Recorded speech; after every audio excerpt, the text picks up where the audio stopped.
The Battle of Life. p. 239 Part the First. Once upon a time, it matters little when, and in stalwart England it matters little where, a fierce battle was fought. It was fought upon a long summer day when the waving grass was green. Many a wild flower formed by the almighty hand to be a perfumed goblet for the dew, felt its enamelled cup filled high with blood that day, and shrinking dropped. Many an insect deriving its delicate colour from harmless leaves and herbs, was stained anew that day by dying men, and marked its frightened way with an unnatural track. The painted butterfly took blood into the air upon the edges of its wings. The stream ran red. The trodden ground became a quagmire whence, from sullen pools collected in the prints of human feet and horses' hoofs, the one prevailing hue still lowered and glimmered at the sun. Heaven keep us from a knowledge of the sights the moon beheld upon that field, when coming up above the black line of distant rising ground, softened and blurred at the edge by trees, she rose into the sky and looked upon the plain, strewn with upturned faces that had once at mothers' breasts sought mothers' eyes or slumbered happily. Heaven keep us from a knowledge of the secrets whispered afterwards upon the tainted wind that blew across the scene of that day's work, and that night's death and suffering. Many a lonely moon was bright upon the battle ground, and many a star kept mournful watch upon it, and many a wind from every quarter of the earth blew over it, before the traces of the fight were worn away. They lurked and lingered for a long time, but survived in little things, for nature, far above the evil passions of men, soon recovered her serenity, and smiled upon the guilty battle ground as she had done before when it was innocent. The lark sang high above it, the swallows skimmed and dipped and flitted to and fro. The shadows of the flying clouds pursued each other swiftly, over grass and corn and turnip field and wood, and over roof and church spire in the nestling town among the trees, away into the bright distance on the borders of the sky and earth, where the red sunsets faded. Crops were sown and grew up and were gathered in. The stream that had been crimson turned a watermill. Men whistled at the plough. Gleaners and haymakers were seen in quiet groups at work. Sheep and oxen pastured. Boys whooped and called in fields to scare away the birds. Smoke rose from cottage chimneys. Sabbath bells rang peacefully. Old people lived and died. The timid creatures of the field, the simple flowers of the bush and garden, grew and withered in their destined terms, and all upon the fierce and bloody battle ground, where thousands upon thousands had been killed in the great fight. But there were deep green patches in the growing corn at first, that people looked at awfully. Year after year they reappeared, and it was known that underneath those fertile spots, heaps of men and horses lay buried, indiscriminately enriching the ground. The husbandmen who ploughed those places shrunk from the great worms abounding there, and the sheaves they yielded were for many a long year called the battle sheaves and set apart, and no one ever knew a battle sheaf to be among the last load at a harvest home. For a long time every furrow that was turned revealed some fragments of the fight. For a long time there were wounded trees upon the battle ground, and scraps of hacked and broken fence and wall where deadly struggles had been made, and trampled parts where not a leaf or blade would grow. For a long time no village girl would dress her hair or bosom with the sweetest flower from that field of death, and after many a year had come and gone, the berries growing there were still believed to leave too deep a stain upon the hand that plucked them. The seasons in their course, however, though they passed as lightly as the summer clouds themselves, obliterated in the lapse of time even these remains of the old conflict, and wore away such legendary traces of it as the neighbouring people carried in their minds, until they dwindled into old wives' tales, dimly remembered round the winter fire, and waning every year. Where the wild flowers and berries had so long remained upon the stem untouched, gardens arose and houses were built, and children played at battles on the turf. The wounded trees had long ago made Christmas logs, and blazed and roared away. The deep green patches were no greener now than the memory of those who lay in dust below. The ploughshare still turned up from time to time some rusty bits of metal, but it was hard to say what use they had ever served, and those who found them wondered and disputed. An old dinted corselet and a helmet had been hanging in the church so long, that the same weak half-blind old man who tried in vain to make them out above the whitewashed arch had marvelled at them as a baby. If the host slain upon the field could have been for a moment reanimated in the forms in which they fell, each upon the spot that was the bed of his untimely death, gashed and ghastly soldiers would have stared in, hundreds deep, at household door and window, and would have risen on the hearths of quiet homes, and would have been the garnered store of barns and granaries, and would have started up between the cradled infant and its nurse, and would have floated with the stream and whirled round on the mill, and crowded the orchard, and burdened the meadow, and piled the rickyard high with dying men. So altered was the battle ground, where thousands upon thousands had been killed in the great fight. Nowhere more altered, perhaps, about 100 years ago, than in one little orchard attached to an old stone house with a honeysuckle porch, where, on a bright autumn morning, there were sounds of music and laughter, and where two girls danced merrily together on the grass, while some half-dozen peasant women standing on ladders gathering the apples from the trees stopped in their work to look down and share their enjoyment. It was a pleasant, lively, natural scene, a beautiful day, a retired spot, and the two girls, quite unconstrained and careless, danced in the freedom and gaiety of their hearts. If there were no such thing as display in the world, my private opinion is, and I hope you agree with me, that we might get on a great deal better than we do and might be infinitely more agreeable company than we are. It was charming to see how these girls danced. They had no spectators but the apple-pickers on the ladders. They were very glad to please them, but they danced to please themselves, or at least you would have supposed so, and you could no more help admiring than they could help dancing.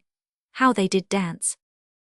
Not like opera dancers, not at all, and not like Madame Anybody's finished pupils, not the least. It was not quadrille dancing, nor minuet dancing, nor even country dance dancing. It was neither in the old style, nor the new style, nor the French style, nor the English style, though it may have been by accident a trifle in the Spanish style, which is a free and joyous one, I am told, deriving a delightful air of off-hand inspiration from the chirping little castanets as they danced among the orchard trees, and down the groves of stems and back again, and twirled each other lightly round and round. The influence of their airy motion seemed to spread and spread, in the sun-lighted scene, like an expanding circle in the water. Their streaming hair and fluttering skirts, the elastic grass beneath their feet, the boughs that rustled in the morning air, the flashing leaves, the speckled shadows on the soft green ground, the balmy wind that swept along the landscape, glad to turn the distant windmill cheerily, everything between the two girls and the man and team at plough upon the ridge of land, where they showed against the sky as if they were the last things in the world, seemed dancing too. At last the younger of the dancing sisters, out of breath and laughing gaily, threw herself upon a bench to rest. The other leaned against a tree hard by. The music, a wandering harp and fiddle, left off with a flourish, as if it boasted of its freshness, though the truth is it had gone at such a pace, and worked itself to such a pitch of competition with the dancing, that it never could have held on half a minute longer. The apple-pickers on the ladders raised a hum and murmur of applause, and then, in keeping with the sound, bestirred themselves to work again like bees. The more actively perhaps because an elderly gentleman, who was no other than Dr. Jedler himself, it was Dr. Jedler's house and orchard, you should know, and these were Dr. Jedler's daughters, came bustling out to see what was the matter, and who the deuce played music on his property before breakfast. For he was a great philosopher, Dr. Jedler, and not very musical. Music and dancing today, said the doctor, stopping short and speaking to himself. I thought they dreaded today, but it's a world of contradictions. Why, Grace, why, Marian, he added aloud, is the world more mad than usual this morning? Make some allowance for it, father, if it be, replied his younger daughter Marian, going close to him and looking into his face, for it's somebody's birthday. Somebody's birthday, puss, replied the doctor. Don't you know it's always somebody's birthday? Did you never hear how many new performers enter on this? Ha, ha, ha, it's impossible to speak gravely of it, on this preposterous and ridiculous business called life every minute. No, father. No, not you, of course, you're a woman, almost, said the doctor. By the by, and he looked into the pretty face still close to his, I suppose it's your birthday. No, do you really, father? Cried his pet daughter, pursing up her red lips to be kissed. There, take my love with it, said the doctor, imprinting his upon them, and many happy returns of the idea, of the day. The notion of wishing happy returns in such a farce as this, said the doctor to himself, is good. Ha, ha, ha. Dr. Jedler was, as I have said, a great philosopher, and the heart and mystery of his philosophy was, to look upon the world as a gigantic practical joke, as something too absurd to be considered seriously by any rational man. His system of belief had been in the beginning part and parcel of the battleground on which he lived, as you shall presently understand. Well, but how did you get the music? Asked the doctor. Poultry stealers, of course. Where did the minstrels come from? Alfred sent the music, said his daughter Grace, adjusting a few simple flowers in her sister's hair, with which, in her admiration of that youthful beauty, she had herself adorned it half an hour before, and which the dancing had disarranged.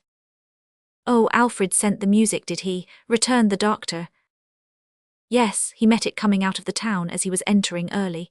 The men are travelling on foot and rested there last night, and as it was Marian's birthday and he thought it would please her, he sent them on with a penciled note to me, saying that if I thought so too, they had come to serenade her. Aye, said the doctor carelessly, he always takes your opinion. And my opinion being favourable, said Grace good-humouredly, and pausing for a moment to admire the pretty head she decorated with her own thrown back, and Marian being in high spirits and beginning to dance, I joined her. And so we danced to Alfred's music till we were out of breath, and we thought the music all the gayer for being sent by Alfred, didn't we, dear Marian? Oh, I don't know, Grace, how you tease me about Alfred. Tease you by mentioning your lover, said her sister. I am sure I don't much care to have him mentioned, said the wilful beauty, stripping the petals from some flowers she held and scattering them on the ground. I am almost tired of hearing of him, and as to his being my lover— Hush, don't speak lightly of a true heart, which is all your own, Marian, cried her sister, even in jest. There is not a truer heart than Alfred's in the world. No, said Marian, raising her eyebrows with a pleasant air of careless consideration. Perhaps not, but I don't know that there's any great merit in that. I don't want him to be so very true. I never asked him. If he expects that but dear Grace, why need we talk of him at all just now? It was agreeable to see the graceful figures of the blooming sisters, twined together, lingering among the trees, conversing thus with earnestness opposed to lightness, yet with love responding tenderly to love. And it was very curious indeed to see the younger sister's eyes suffused with tears, and something fervently and deeply felt, breaking through the wilfulness of what she said, and striving with it painfully. The difference between them in respect of age could not exceed 4 years at most, but Grace, as often happens in such cases when no mother watches over both, the doctor's wife was dead, seemed in her gentle care of her young sister, and in the steadiness of her devotion to her, older than she was, and more removed in course of nature from all competition with her, or participation, otherwise than through her sympathy and true affection in her wayward fancies, than their ages seemed to warrant. Great character of mother, that, even in this shadow and faint reflection of it, purifies the heart, and raises the exalted nature nearer to the angels. The doctor's reflections, as he looked after them and heard the purport of their discourse, were limited at first to certain merry meditations on the folly of all loves and likings, and the idle imposition practised on themselves by young people, who believed for a moment that there could be anything serious in such bubbles, and were always undeceived, always. But the home-adorning, self-denying qualities of Grace, and her sweet temper, so gentle and retiring, yet including so much constancy and bravery of spirit, seemed all expressed to him in the contrast between her quiet household figure and that of his younger and more beautiful child, and he was sorry for her sake, sorry for them both, that life should be such a very ridiculous business as it was. The doctor never dreamed of inquiring whether his children, or either of them, helped in any way to make the scheme a serious one, but then he was a philosopher. A kind and generous man by nature, he had stumbled by chance over that common philosopher's stone, much more easily discovered than the object of the alchemist's researches, which sometimes trips up kind and generous men, and has the fatal property of turning gold to dross and every precious thing to poor account. Britain, cried the doctor, Britain, helloa. A small man, with an uncommonly sour and discontented face, emerged from the house, and returned to this call the unceremonious acknowledgment of now then. Where's the breakfast table? Said the doctor. In the house, returned Britain. Are you going to spread it out here as you were told last night? Said the doctor. Don't you know that there are gentlemen coming, that there's business to be done this morning before the coach comes by, that this is a very particular occasion? I couldn't do anything, Dr. Jedler, till the women had done getting in the apples, could I? Said Britain, his voice rising with his reasoning so that it was very loud at last. Well, have they done now? Replied the doctor, looking at his watch and clapping his hands. Come, make haste, where's Clemency? Here am I, mister, said a voice from one of the ladders, which a pair of clumsy feet descended briskly. It's all done now. Clear away, gals, everything shall be ready for you in half a minute, mister. With that she began to bustle about most vigorously, presenting, as she did so, an appearance sufficiently peculiar to justify a word of introduction. She was about 30 years old, and had a sufficiently plump and cheerful face, though it was twisted up into an odd expression of tightness that made it comical. But the extraordinary homeliness of her gait and manner would have superseded any face in the world. To say that she had 2 left legs, and somebody else's arms, and that all 4 limbs seemed to be out of joint, and to start from perfectly wrong places when they were set in motion, is to offer the mildest outline of the reality. To say that she was perfectly content and satisfied with these arrangements, and regarded them as being no business of hers, and that she took her arms and legs as they came, and allowed them to dispose of themselves just as it happened, is to render faint justice to her equanimity. Her dress was a prodigious pair of self-willed shoes that never wanted to go where her feet went, blue stockings, a printed gown of many colours, and the most hideous pattern procurable for money, and a white apron. She always wore short sleeves, and always had, by some accident, grazed elbows, in which she took so lively an interest that she was continually trying to turn them round and get impassable views of them. In general, a little cap placed somewhere on her head, though it was rarely to be met with in the place usually occupied in other subjects by that article of dress. But from head to foot she was scrupulously clean, and maintained a kind of dislocated tidiness. Indeed, her laudable anxiety to be tidy and compact in her own conscience as well as in the public eye, gave rise to one of her most startling evolutions, which was to grasp herself sometimes by a sort of wooden handle, part of her clothing, and familiarly called a busque, and wrestle as it were with her garments, until they fell into a symmetrical arrangement. Such in outward form and garb was Clemency Newcome, who was supposed to have unconsciously originated a corruption of her own Christian name from Clementina, but nobody knew, for the deaf old mother, a very phenomenon of age whom she had supported almost from a child, was dead, and she had no other relation, who now busied herself in preparing the table, and who stood at intervals with her bare red arms crossed, rubbing her grazed elbows with opposite hands, and staring at it very composedly, until she suddenly remembered something else she wanted, and jogged off to fetch it. "Here are them 2 lawyers a-coming, mister," said Clemency in a tone of no very great good will. "Ah," cried the doctor, advancing to the gate to meet them. Good morning, Grace, my dear Marian, here are Messrs. Snitchey and Craggs. Where's Alfred?" "He'll be back directly, father, no doubt," said Grace. "He had so much to do this morning in his preparations for departure that he was up and out by daybreak. Good morning, gentlemen." "Ladies," said Mr. Snitchey, for self and Craggs, who bowed good morning, "Miss, to Marian, I kiss your hand," which he did, "and I wish you which he might or might not, for he didn't look at first sight like a gentleman troubled with many warm outpourings of soul in behalf of other people. 100 happy returns of this auspicious day." "Ha ha ha," laughed the doctor thoughtfully with his hands in his pockets, "the great farce in 100 acts." "You wouldn't, I am sure," said Mr. Snitchey, standing a small professional blue bag against one leg of the table, "cut the great farce short for this actress, at all events, Dr. Jedler." "No," returned the doctor. "God forbid, may she live to laugh at it as long as she can laugh, and then say with the French wit, 'The farce is ended, draw the curtain.'" "The French wit," said Mr. Snitchey, peeping sharply into his blue bag, "was wrong, Dr. Jedler, and your philosophy is altogether wrong, depend upon it, as I have often told you. Nothing serious in life. What do you call law?" "A joke," replied the doctor. "Did you ever go to law?" asked Mr. Snitchey, looking out of the blue bag. "Never," returned the doctor. "If you ever do," said Mr. Snitchey, "perhaps you'll alter that opinion."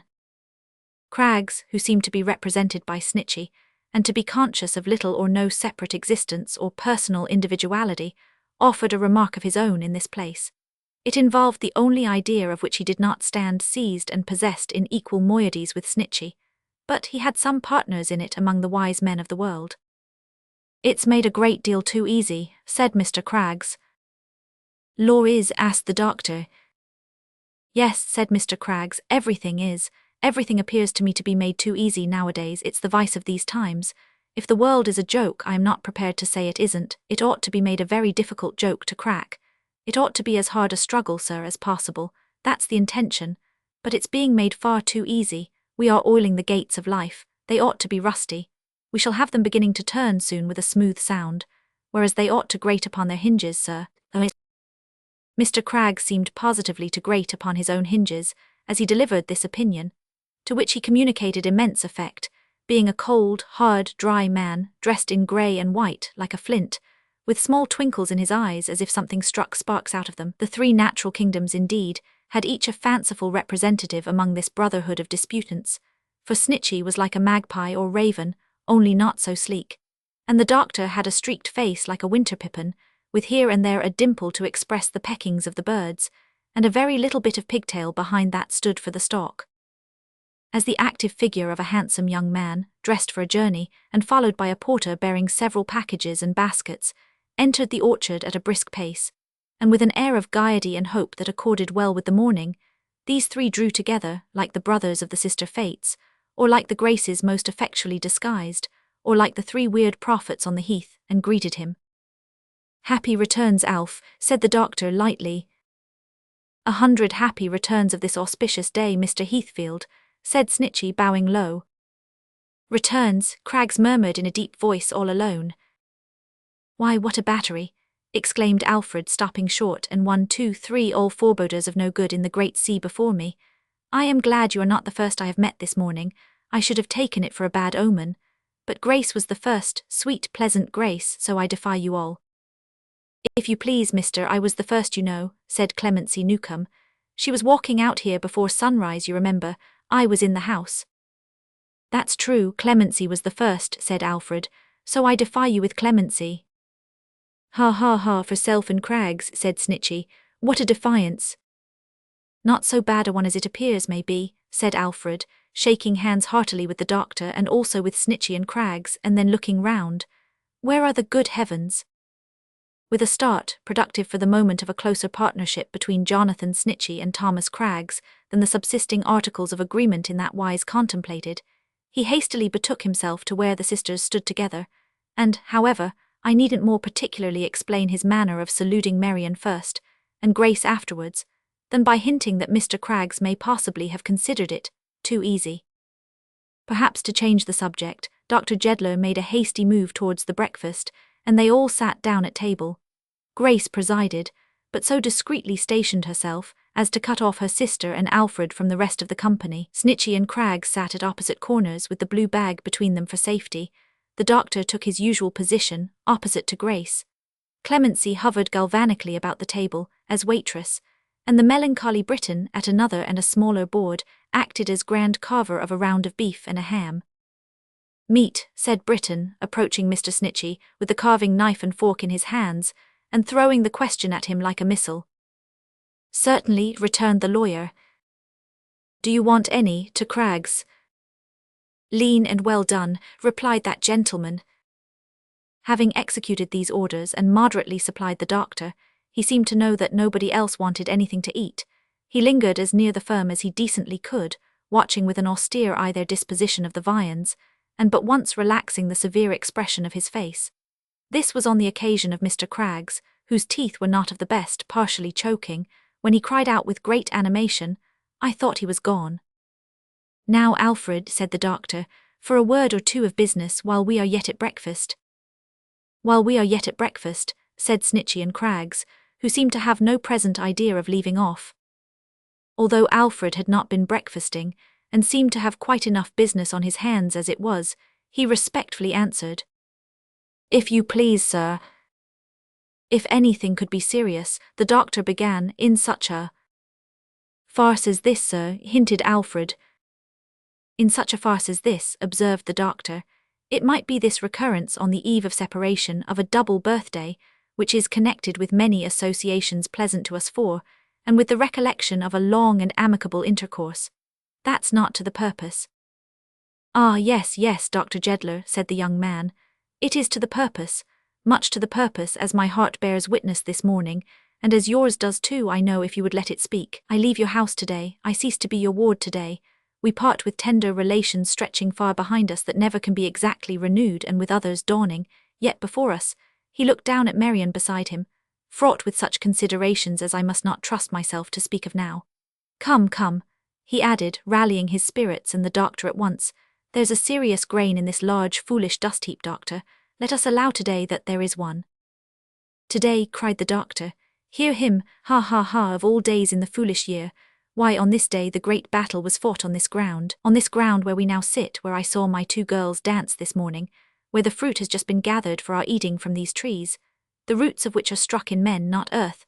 So many lives were lost, that within my recollection, generations afterwards, a churchyard full of bones, and dust of bones, and chips of cloven skulls, has been dug up from underneath our feet here. Yet not 100 people in that battle knew for what they fought, or why not 100 of the inconsiderate rejoicers in the victory why they rejoiced. Not half 100 people were the better for the gain or loss. Not half a dozen men agree to this hour on the cause or merits, and nobody, in short, ever knew anything distinct about it but the mourners of the slain. Serious, too, said the doctor, laughing. Such a system. But all this seems to me, said Alfred, to be very serious. Serious, cried the doctor. If you allowed such things to be serious, you must go mad or die or climb up to the top of a mountain and turn hermit. Besides, so long ago, said Alfred. Long ago, returned the doctor. Do you know what the world has been doing ever since? Do you know what else it has been doing? I do. It has gone to law a little, observed Mr. Snitchey, stirring his tea. Although the way out has been always made too easy, said his partner. And you'll excuse my saying, doctor, pursued Mr. Snitchey, having been already put 1,000 times in possession of my opinion in the course of our discussions, that in its having gone to law, and in its legal system altogether, I do observe a serious side, now really a something tangible, and with a purpose and intention in it. Clemency Newcombe made an angular tumble against the table, occasioning a sounding clatter among the cups and saucers. Heyday, what's the matter there? Exclaimed the doctor. It's this evil-inclined blue bag, said Clemency, always tripping up somebody. With a purpose and intention in it, I was saying, resumed Snitchey, that commands respect. Life a farce, Dr. Jedler, with law in it. The doctor laughed and looked at Alfred. Granted, if you please, that war is foolish, said Snitchey. There we agree, for example. Here's a smiling country, pointing it out with his fork, once overrun by soldiers, trespassers every man of 'em and laid waste by fire and sword. The idea of any man exposing himself voluntarily to fire and sword. Stupid, wasteful, positively ridiculous. You laugh at your fellow creatures, you know, when you think of it. But take this smiling country as it stands. Think of the laws appertaining to real property, to the bequest and devise of real property, to the mortgage and redemption of real property, to leasehold, freehold and copyhold estate. Think, said Mr. Snitchey with such great emotion that he actually smacked his lips, of the complicated laws relating to title and proof of title, with all the contradictory precedents and numerous acts of Parliament connected with them. Think of the infinite number of ingenious and interminable chancery suits to which this pleasant prospect may give rise, and acknowledge, Dr. Jedler, that there is a green spot in the scheme about us. I believe, said Mr. Snitchey, looking at his partner, that I speak for Self and Craggs. Mr. Craggs having signified assent, Mr. Snitchey, somewhat freshened by his recent eloquence, observed that he would take a little more beef and another cup of tea. I don't stand up for life in general, he added, rubbing his hands and chuckling. It's full of folly, full of something worse. Professions of trust and confidence and unselfishness and all that. We see what they're worth. But you mustn't laugh at life. You've got a game to play, a very serious game indeed. Everybody's playing against you, you know, and you're playing against them. Oh, it's a very interesting thing. There are deep moves upon the board. You must only laugh, Dr. Jedler, when you win, and then not much. And then not much, repeated Snitchey, rolling his head and winking his eye as if he would have added, you may do this instead. Well, Alfred, cried the doctor, what do you say now? I say, sir, replied Alfred, that the greatest favour you could do me, and yourself too, I am inclined to think, would be to try sometimes to forget this battlefield, and others like it in that broader battlefield of life, on which the sun looks every day. Really, I'm afraid that wouldn't soften his opinions, Mr. Alfred, said Snitchey. The combatants are very eager and very bitter in that same battle of life. There's a great deal of cutting and slashing and firing into people's heads from behind. There is terrible treading down and trampling on. It is rather a bad business. I believe, Mr. Snitchey, said Alfred, there are quiet victories and struggles, great sacrifices of self and noble acts of heroism in it, even in many of its apparent lightnesses and contradictions, not the less difficult to achieve because they have no earthly chronicle or audience, done every day, in nooks and corners and in little households, and in men's and women's hearts, any one of which might reconcile the sternest man to such a world, and fill him with belief and hope in it, though 2/4 of its people were at war and another 1/4 at law, and that's a bold word. Both the sisters listened keenly. "Well, well," said the doctor, "I am too old to be converted, even by my friend Snitchy here or my good spinster sister Martha Jedler, who had what she calls her domestic trials ages ago, and has led a sympathizing life with all sorts of people ever since, and who is so much of your opinion, only she's less reasonable and more obstinate, being a woman, that we can't agree and seldom meet. I was born upon this battlefield. I began as a boy to have my thoughts directed to the real history of a battlefield. 60 years have gone over my head, and I have never seen the Christian world, including heaven knows how many loving mothers and good enough girls like mine here, anything but mad for a battlefield. The same contradictions prevail in everything.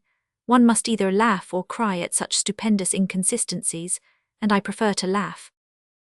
Britain, who had been paying the profoundest and most melancholy attention to each speaker in his turn, seemed suddenly to decide in favor of the same preference, if a deep sepulchral sound that escaped him might be construed into a demonstration of risibility.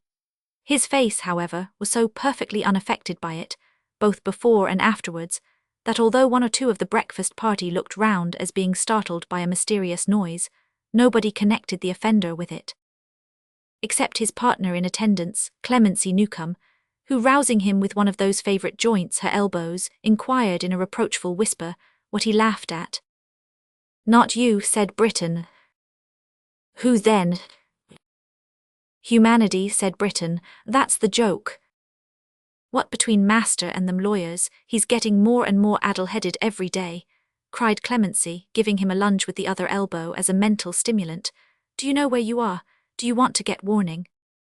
"I don't know anything," said Britain with a leaden eye and an immovable visage. "I don't care for anything, I don't make out anything, I don't believe anything, and I don't want anything."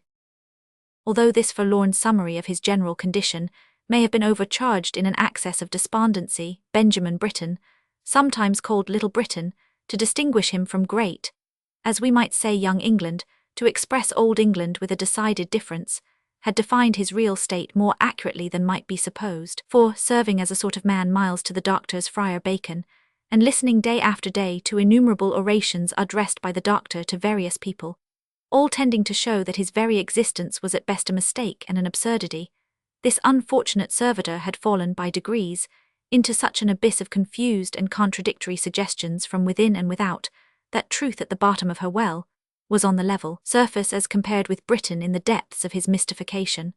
The only point he clearly comprehended was that the new element usually brought into these discussions by Snitchy and Craggs never served to make them clearer, and always seemed to give the doctor a species of advantage and confirmation. Therefore, he looked upon the firm as one of the proximate causes of his state of mind, and held them in abhorrence accordingly. "But this is not our business, Alfred," said the doctor, "ceasing to be my ward, as you have said, today, and leaving us full to the brim of such learning as the grammar school down here was able to give you, and your studies in London could add to that, and such practical knowledge as a dull old country doctor like myself could graft upon both. You are away now, into the world. The first term of probation appointed by your poor father being over, away you go now your own master to fulfil his second desire, and long before your 3 years' tour among the foreign schools of medicine is finished, you'll have forgotten us. Lord, you'll forget us easily in 6 months." "If I do, but you know better, why should I speak to you?" said Alfred, laughing. "I don't know anything of the sort," returned the doctor. "What do you say, Marian?" Marian, trifling with her teacup, seemed to say, but she didn't say it, that he was welcome to forget if he could. Grace pressed the blooming face against her cheek and smiled. "I haven't been, I hope, a very unjust steward in the execution of my trust," pursued the doctor, "but I am to be at any rate formally discharged and released, and what not this morning, and here are our good friends Snitchy and Craggs with a bag full of papers and accounts and documents for the transfer of the balance of the trust fund to you. I wish it was a more difficult one to dispose of, Alfred, but you must get to be a great man and make it so, and other drolleries of that sort, which are to be signed, sealed, and delivered." "And duly witnessed as by law required," said Snitchy, pushing away his plate and taking out the papers which his partner proceeded to spread upon the table. "And Self and Craggs having been co-trustees with you, doctor, in so far as the fund was concerned, we shall want your 2 servants to attest the signatures.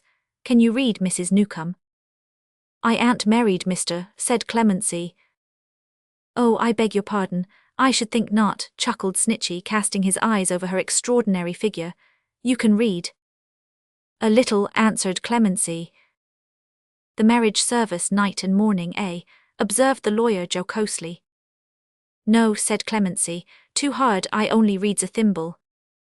Read a thimble, echoed Snitchy. What are you talking about, young woman? Clemency nodded, and a nutmeg grater. Why, this is a lunatic, a subject for the Lord High Chancellor, said Snitchy, staring at her. If possessed of any property, stipulated Craggs.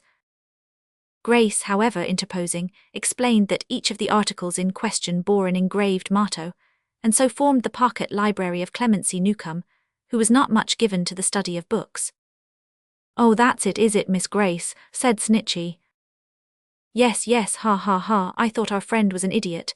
She looks uncommonly like it, he muttered with a supercilious glance. And what does the thimble say, Mrs. Newcombe? I ain't married, mister, observed Clemency.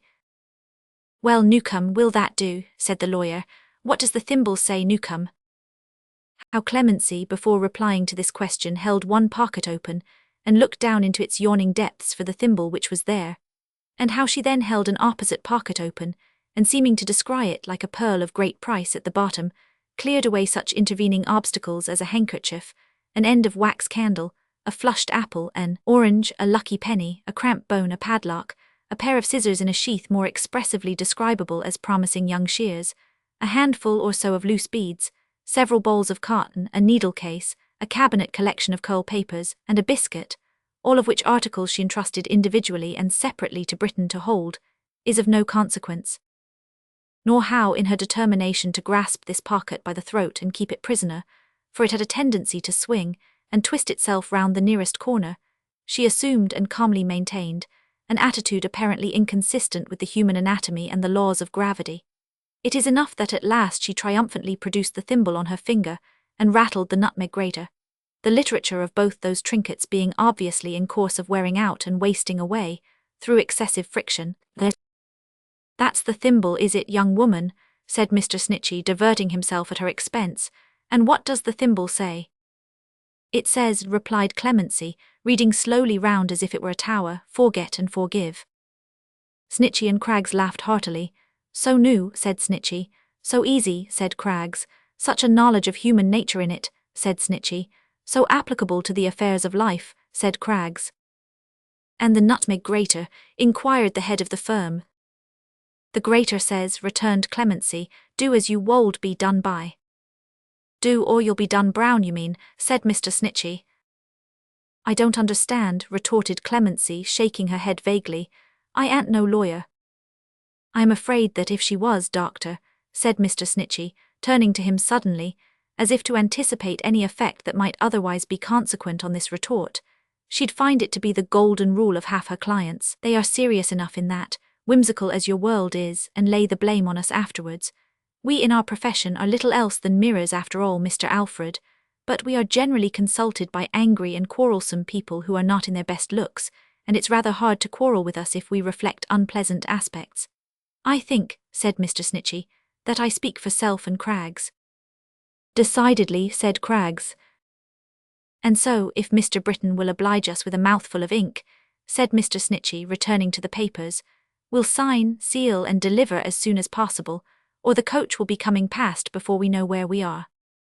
If one might judge from his appearance, there was every probability of the coach coming past before Mr. Britton knew where he was, for he stood in a state of abstraction, mentally balancing the doctor against the lawyers, and the lawyers against the doctor, and their clients against both, and engaged in feeble attempts to make the thimble and nutmeg grater, a new idea to him, square with anybody's system of philosophy, and in short, bewildering himself as much as ever his great namesake has done with theories and schools. But Clemency, who was his good genius, though he had the meanest possible opinion of her understanding, by reason of her seldom troubling herself with abstract speculations, and being always at hand to do the right thing at the right time, having produced the ink in a twinkling, tendered him the further service of recalling him to himself by the application of her elbows, with which gentle flappers she so jogged his memory, in a more literal construction of that phrase than usual, that he soon became quite fresh and brisk. How he laboured under an apprehension not uncommon to persons in his degree, to whom the use of pen and ink is an event, that he couldn't append his name to a document, not of his own writing, without committing himself in some shadowy manner, or somehow signing away vague and enormous sums of money, and how he approached the deeds under protest, and by dint of the doctor's coercion, and insisted on pausing to look at them before writing the cramped hand, to say nothing of the phraseology being so much Chinese to him, and also on turning them round to see whether there was anything fraudulent underneath, and how, having signed his name, he became desolate as one who had parted with his property and rights. I want the time to tell. Also how the blue bag containing his signature afterwards had a mysterious interest for him, and he couldn't leave it.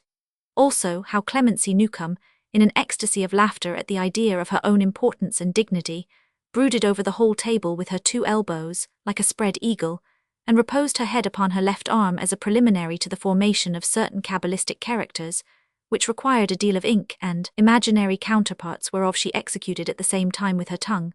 Also how, having once tasted ink, she became thirsty in that regard, as tame tigers are said to be after tasting another sort of fluid, and wanted to sign everything and put her name in all kinds of places.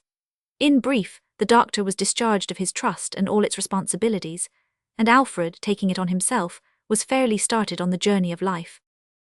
"Britain," said the doctor, "run to the gate and watch for the coach. Time flies, Alfred." "Yes, sir, yes," returned the young man hurriedly. "Dear Grace, a moment, Marian, so young and beautiful, so winning and so much admired, dear to my heart as nothing else in life is, remember, I leave Marian to you. She has always been a sacred charge to me, Alfred, she is doubly so now. I will be faithful to my trust, believe me." "I do believe it, Grace, I know it well. Who could look upon your face and hear your voice and not know it? Ah, Grace, if I had your well-governed heart and tranquil mind, how bravely I would leave this place today." "Would you?" she answered with a quiet smile. "And yet, Grace, sister, seems the natural word." "Use it," she said quickly. "I am glad to hear it, call me nothing else." "And yet, sister, then," said Alfred, "Marian and I had better have your true and steadfast qualities serving us here, and making us both happier and better. I wouldn't carry them away to sustain myself if I could." "Coach upon the hilltop," exclaimed Britain. "Time flies, Alfred," said the doctor. Marian had stood apart with her eyes fixed upon the ground, but this warning being given, her young lover brought her tenderly to where her sister stood, and gave her into her embrace. "I have been telling Grace, dear Marian," he said, "that you are her charge, my precious trust at parting, and when I come back and reclaim you, dearest, and the bright prospect of our married life lies stretched before us, it shall be one of our chief pleasures to consult how we can make Grace happy, how we can anticipate her wishes, how we can show our gratitude and love to her, how we can return her something of the debt she will have heaped upon us." The younger sister had one hand in his, the other rested on her sister's neck. She looked into that sister's eyes, so calm, serene, and cheerful, with a gaze in which affection, admiration, sorrow, wonder, almost veneration were blended. She looked into that sister's face as if it were the face of some bright angel. Calm, serene, and cheerful, the face looked back on her and on her lover. "And when the time comes, as it must one day," said Alfred, "I wonder it has never come yet, but Grace knows best, for Grace is always right, when she will want a friend to open her whole heart to, and to be to her something of what she has been to us. Then, Marian, how faithful we will prove, and what delight to us to know that she, our dear good sister, loves and is loved again, as we would have her." Still the younger sister looked into her eyes, and turned not even towards him, and still those honest eyes looked back, so calm, serene, and cheerful, on herself and on her lover. "And when all that is past, and we are old and living as we must, together, close together, talking often of old times," said Alfred, "these shall be our favourite times among them, this day most of all, and telling each other what we thought and felt and hoped and feared at parting, and how we couldn't bear to say good-bye." "Coach coming through the wood," cried Britain. "Yes, I am ready, and how we met again, so happily in spite of all, we'll make this day the happiest in all the year and keep it as a treble birthday. Shall we, dear?" "Yes," interposed the elder sister eagerly and with a radiant smile. "Yes, Alfred, don't linger, there's no time. Say good-bye to Marian, and heaven be with you." He pressed the younger sister to his heart. Released from his embrace, she again clung to her sister, and her eyes, with the same blended look, again sought those so calm, serene, and cheerful. "Farewell, my boy," said the doctor. to talk about any serious correspondence or serious affections and engagements and so forth in such a ha. You know what I mean. Why, that of course would be sheer nonsense. All I can say is that if you and Marian should continue in the same foolish minds, I shall not object to have you for a son-in-law one of these days. Over the bridge, cried Britain. Let it come, said Alfred, wringing the doctor's hand stoutly. Think of me sometimes, my old friend and guardian, as seriously as you can. Adieu, Mr. Snitchey. Farewell, Mr. Craggs. Coming down the road, cried Britain. A kiss of clemency, Newcombe, for long acquaintance' sake. Shake hands, Britain. Marian, dearest heart, goodbye. Sister Grace, remember.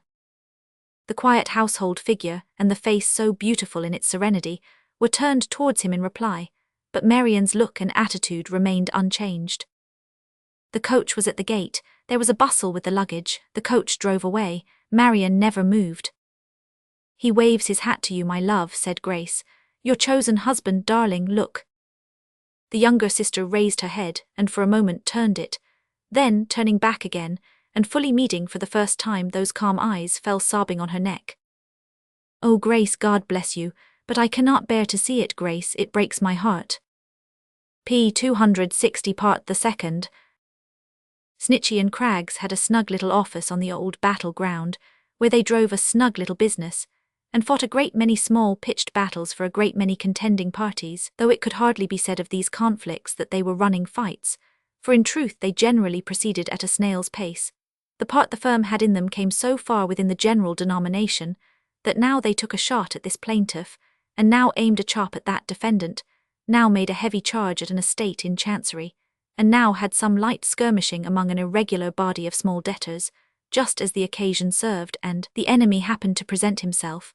The Gazette was an important and profitable feature in some of their fields, as in fields of greater renown, and in most of the actions wherein they showed their generalship, it was afterwards observed by the combatants that they had had great difficulty in making each other out, or in knowing with any degree of distinctness what they were about, in consequence of the vast amount of smoke by which they were surrounded. The offices of Messrs. Snitchey and Craggs stood convenient, with an open door down 2 smooth steps in the marketplace, so that any angry farmer inclining towards hot water might tumble into it at once. Their special council chamber and hall of conference was an old back room upstairs, with a low dark ceiling, which seemed to be knitting its brows gloomily in the consideration of tangled points of law. It was furnished with some high-backed leathern chairs, garnished with great goggle-eyed brass nails, of which every here and there 2 or 3 had fallen out, or had been picked out perhaps by the wandering thumbs and forefingers of bewildered clients. There was a framed print of a great judge in it, every curl in whose dreadful wig had made a man's hair stand on end. Bales of papers filled the dusty closets, shelves, and tables, and round the wainscot there were tiers of boxes, padlocked and fireproof, with people's names painted outside, which anxious visitors felt themselves, by a cruel enchantment, obliged to spell backwards and forwards, and to make anagrams of while they sat, seeming to listen to Snitchey and Craggs, without comprehending one word of what they said. Snitchey and Craggs had each in private life as in professional existence a partner of his own.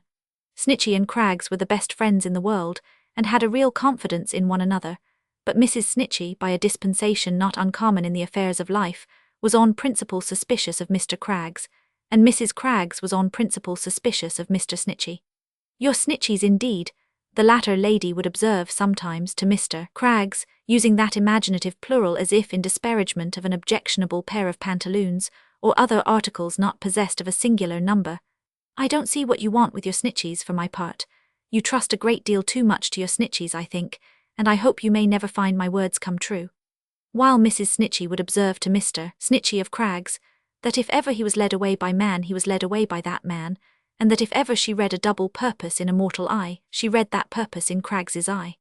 Notwithstanding this, however, they were all very good friends in general, and Mrs. Snitchey and Mrs. Craggs maintained a close bond of alliance against the office, which they both considered the Blue Chamber, and common enemy, full of dangerous, because unknown machinations.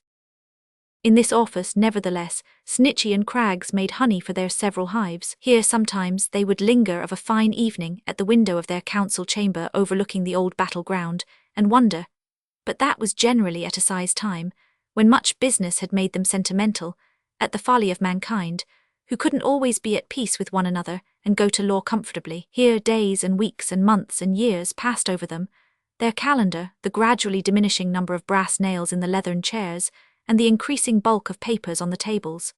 Here, nearly 3 years' flight had thinned the one and swelled the other, since the breakfast in the orchard, when they sat together in consultation at night. Not alone, but with a man of 30 or about that time of life, negligently dressed and somewhat haggard in the face, but well-made, well-attired and well-looking, who sat in the armchair of state, with one hand in his breast and the other in his dishevelled hair, pondering moodily. Messrs. Snitchey and Craggs sat opposite each other at a neighbouring desk. One of the fireproof boxes, unpadlocked and opened, was upon it. A part of its contents lay strewn upon the table, and the rest was then in course of passing through the hands of Mr. Snitchey, who brought it to the candle, document by document, looked at every paper singly as he produced it, shook his head and handed it to Mr. Craggs, who looked it over also, shook his head and laid it down. Sometimes they would stop and, shaking their heads in concert, look towards the abstracted client, and the name on the box being Michael Warden, Esquire, we may conclude from these premises that the name and the box were both his, and that the affairs of Michael Warden, Esquire, were in a bad way. "That's all," said Mr. Snitchey, turning up the last paper. "Really there's no other resource, no other resource." "All lost, spent, wasted, pawned, borrowed and sold, eh?" said the client, looking up. "All," returned Mr. Snitchey. "Nothing else to be done, you say?" "Nothing at all." The client bit his nails and pondered again. "And I am not even personally safe in England. You hold to that, do you?" "In no part of the United Kingdom of Great Britain and Ireland," replied Mr. Snitchey. "A mere prodigal son with no father to go back to, no swine to keep, and no husks to share with them." "Eh?" pursued the client, rocking one leg over the other and searching the ground with his eyes. Mr. Snitchey coughed, as if to deprecate the being supposed to participate in any figurative illustration of a legal position. Mr. Craggs, as if to express that it was a partnership view of the subject, also coughed. "Ruined at 30, said the client. "Humph." "Not ruined, Mr. Warden," returned Snitchey. "Not so bad as that. You have done a good deal towards it, I must say, but you are not ruined. A little nursing." "A little devil," said the client. "Mr. Craggs," said Snitchey, "will you oblige me with a pinch of snuff? Thank you, sir." As the imperturbable lawyer applied it to his nose with great apparent relish and a perfect absorption of his attention in the proceeding, the client gradually broke into a smile, and looking up said, "You talk of nursing. How long nursing?" "How long nursing?" repeated Snitchey, dusting the snuff from his fingers and making a slow calculation in his mind. "For your involved estate, sir, in good hands, S&C say, 6 or 7 years. "To starve for 6 or 7 years, said the client with a fretful laugh and an impatient change of his position. "To starve for 6 or 7 years, Mr. Warden," said Snitchey, "would be very uncommon indeed. You might get another estate by showing yourself the while, but we don't think you could do it, speaking for self and Craggs, and consequently don't advise it." "What do you advise?" "Nursing, I say," repeated Snitchey. "Some few years of nursing by self and Craggs would bring it round, but to enable us to make terms and hold terms and you to keep terms, you must go away, you must live abroad. As to starvation, we could insure you some hundreds a year to starve upon, even in the beginning, I dare say, Mr. Warden." "Hundreds," said the client, "and I have spent thousands." "That," retorted Mr. Snitchey, putting the papers slowly back into the cast-iron box, "there is no doubt about. No doubt about," he repeated to himself as he thoughtfully pursued his occupation. The lawyer very likely knew his man. At any rate, his dry, shrewd, whimsical manner had a favourable influence on the client's moody state, and disposed him to be more free and unreserved. Or perhaps the client knew his man, and had elicited such encouragement as he had received, to render some purpose he was about to disclose the more defensible in appearance. Gradually raising his head, he sat looking at his immovable adviser with a smile, which presently broke into a laugh. "After all," he said, "my iron-headed friend—" Mr. Snitchey pointed out his partner, "Self and excuse me, Craggs." "I beg Mr. Craggs's pardon," said the client. "After all, my iron-headed friends," he leaned forward in his chair and dropped his voice a little, "you don't know half my ruin yet." Mr. Snitchey stopped and stared at him. Mr. Craggs also stared. I am not only deep in debt, said the client, but I am deep in. Not in love, cried Snitchy. Yes, said the client, falling back in his chair and surveying the firm with his hands in his pockets. Deep in love. And not with an heiress, sir, said Snitchy. Not with an heiress. Nor a rich lady. Nor a rich lady that I know of, except in beauty and merit. A single lady, I trust, said Mr. Snitchy with great expression. Certainly. It's not one of Dr. Jedler's daughters, said Snitchy, suddenly squaring his elbows on his knees and advancing his face at least a yard. Yes, returned the client. Not his younger daughter, said Snitchy. Yes, returned the client. Mr. Craggs, said Snitchy, much relieved, will you oblige me with another pinch of snuff? Thank you. I am happy to say it don't signify, Mr. Warden, she's engaged, sir, she's bespoke. My partner can corroborate me, we know the fact. We know the fact, repeated Craggs. Why, so do I perhaps, returned the client quietly. What of that? Are you men of the world, and did you never hear of a woman changing her mind? There certainly have been actions for breach, said Mr. Snitchy, brought against both spinsters and widows, but in the majority of cases. Cases, interposed the client impatiently. Don't talk to me of cases. The general precedent is in a much larger volume than any of your law books. Besides, do you think I have lived 6 weeks in the doctor's house for nothing? I think, sir, observed Mr. Snitchy, gravely addressing himself to his partner, that of all the scrapes Mr. Warden's horses have brought him into at one time and another, and they have been pretty numerous, and pretty expensive, as none know better than himself, and you and I, the worst scrape may turn out to be if he talks in this way, this having ever been left by one of them at the doctor's garden wall with 3 broken ribs, a snapped collarbone, and the Lord knows how many bruises. We didn't think so much of it at the time when we knew he was going on well under the doctor's hands and roof, but it looks bad now, sir, bad, it looks very bad. Dr. Jedler too, our client, Mr. Craggs. Mr. Alfred Heathfield too, a sort of client, Mr. Snitchy, said Craggs. Mr. Michael Warden too, a kind of client, said the careless visitor, and no bad one either, having played the fool for 10 or 12 years. However, Mr. Michael Warden has sown his wild oats now, there's their crop in that box, and he means to repent and be wise. And in proof of it, Mr. Michael Warden means, if he can, to marry Marian, the doctor's lovely daughter, and to carry her away with him. Really, Mr. Craggs, Snitchy began. Really, Mr. Snitchy and Mr. Craggs, partners both, said the client, interrupting him. You know your duty to your clients, and you know well enough, I am sure, that it is no part of it to interfere in a mere love affair which I am obliged to confide to you. I am not going to carry the young lady off without her own consent. There's nothing illegal in it.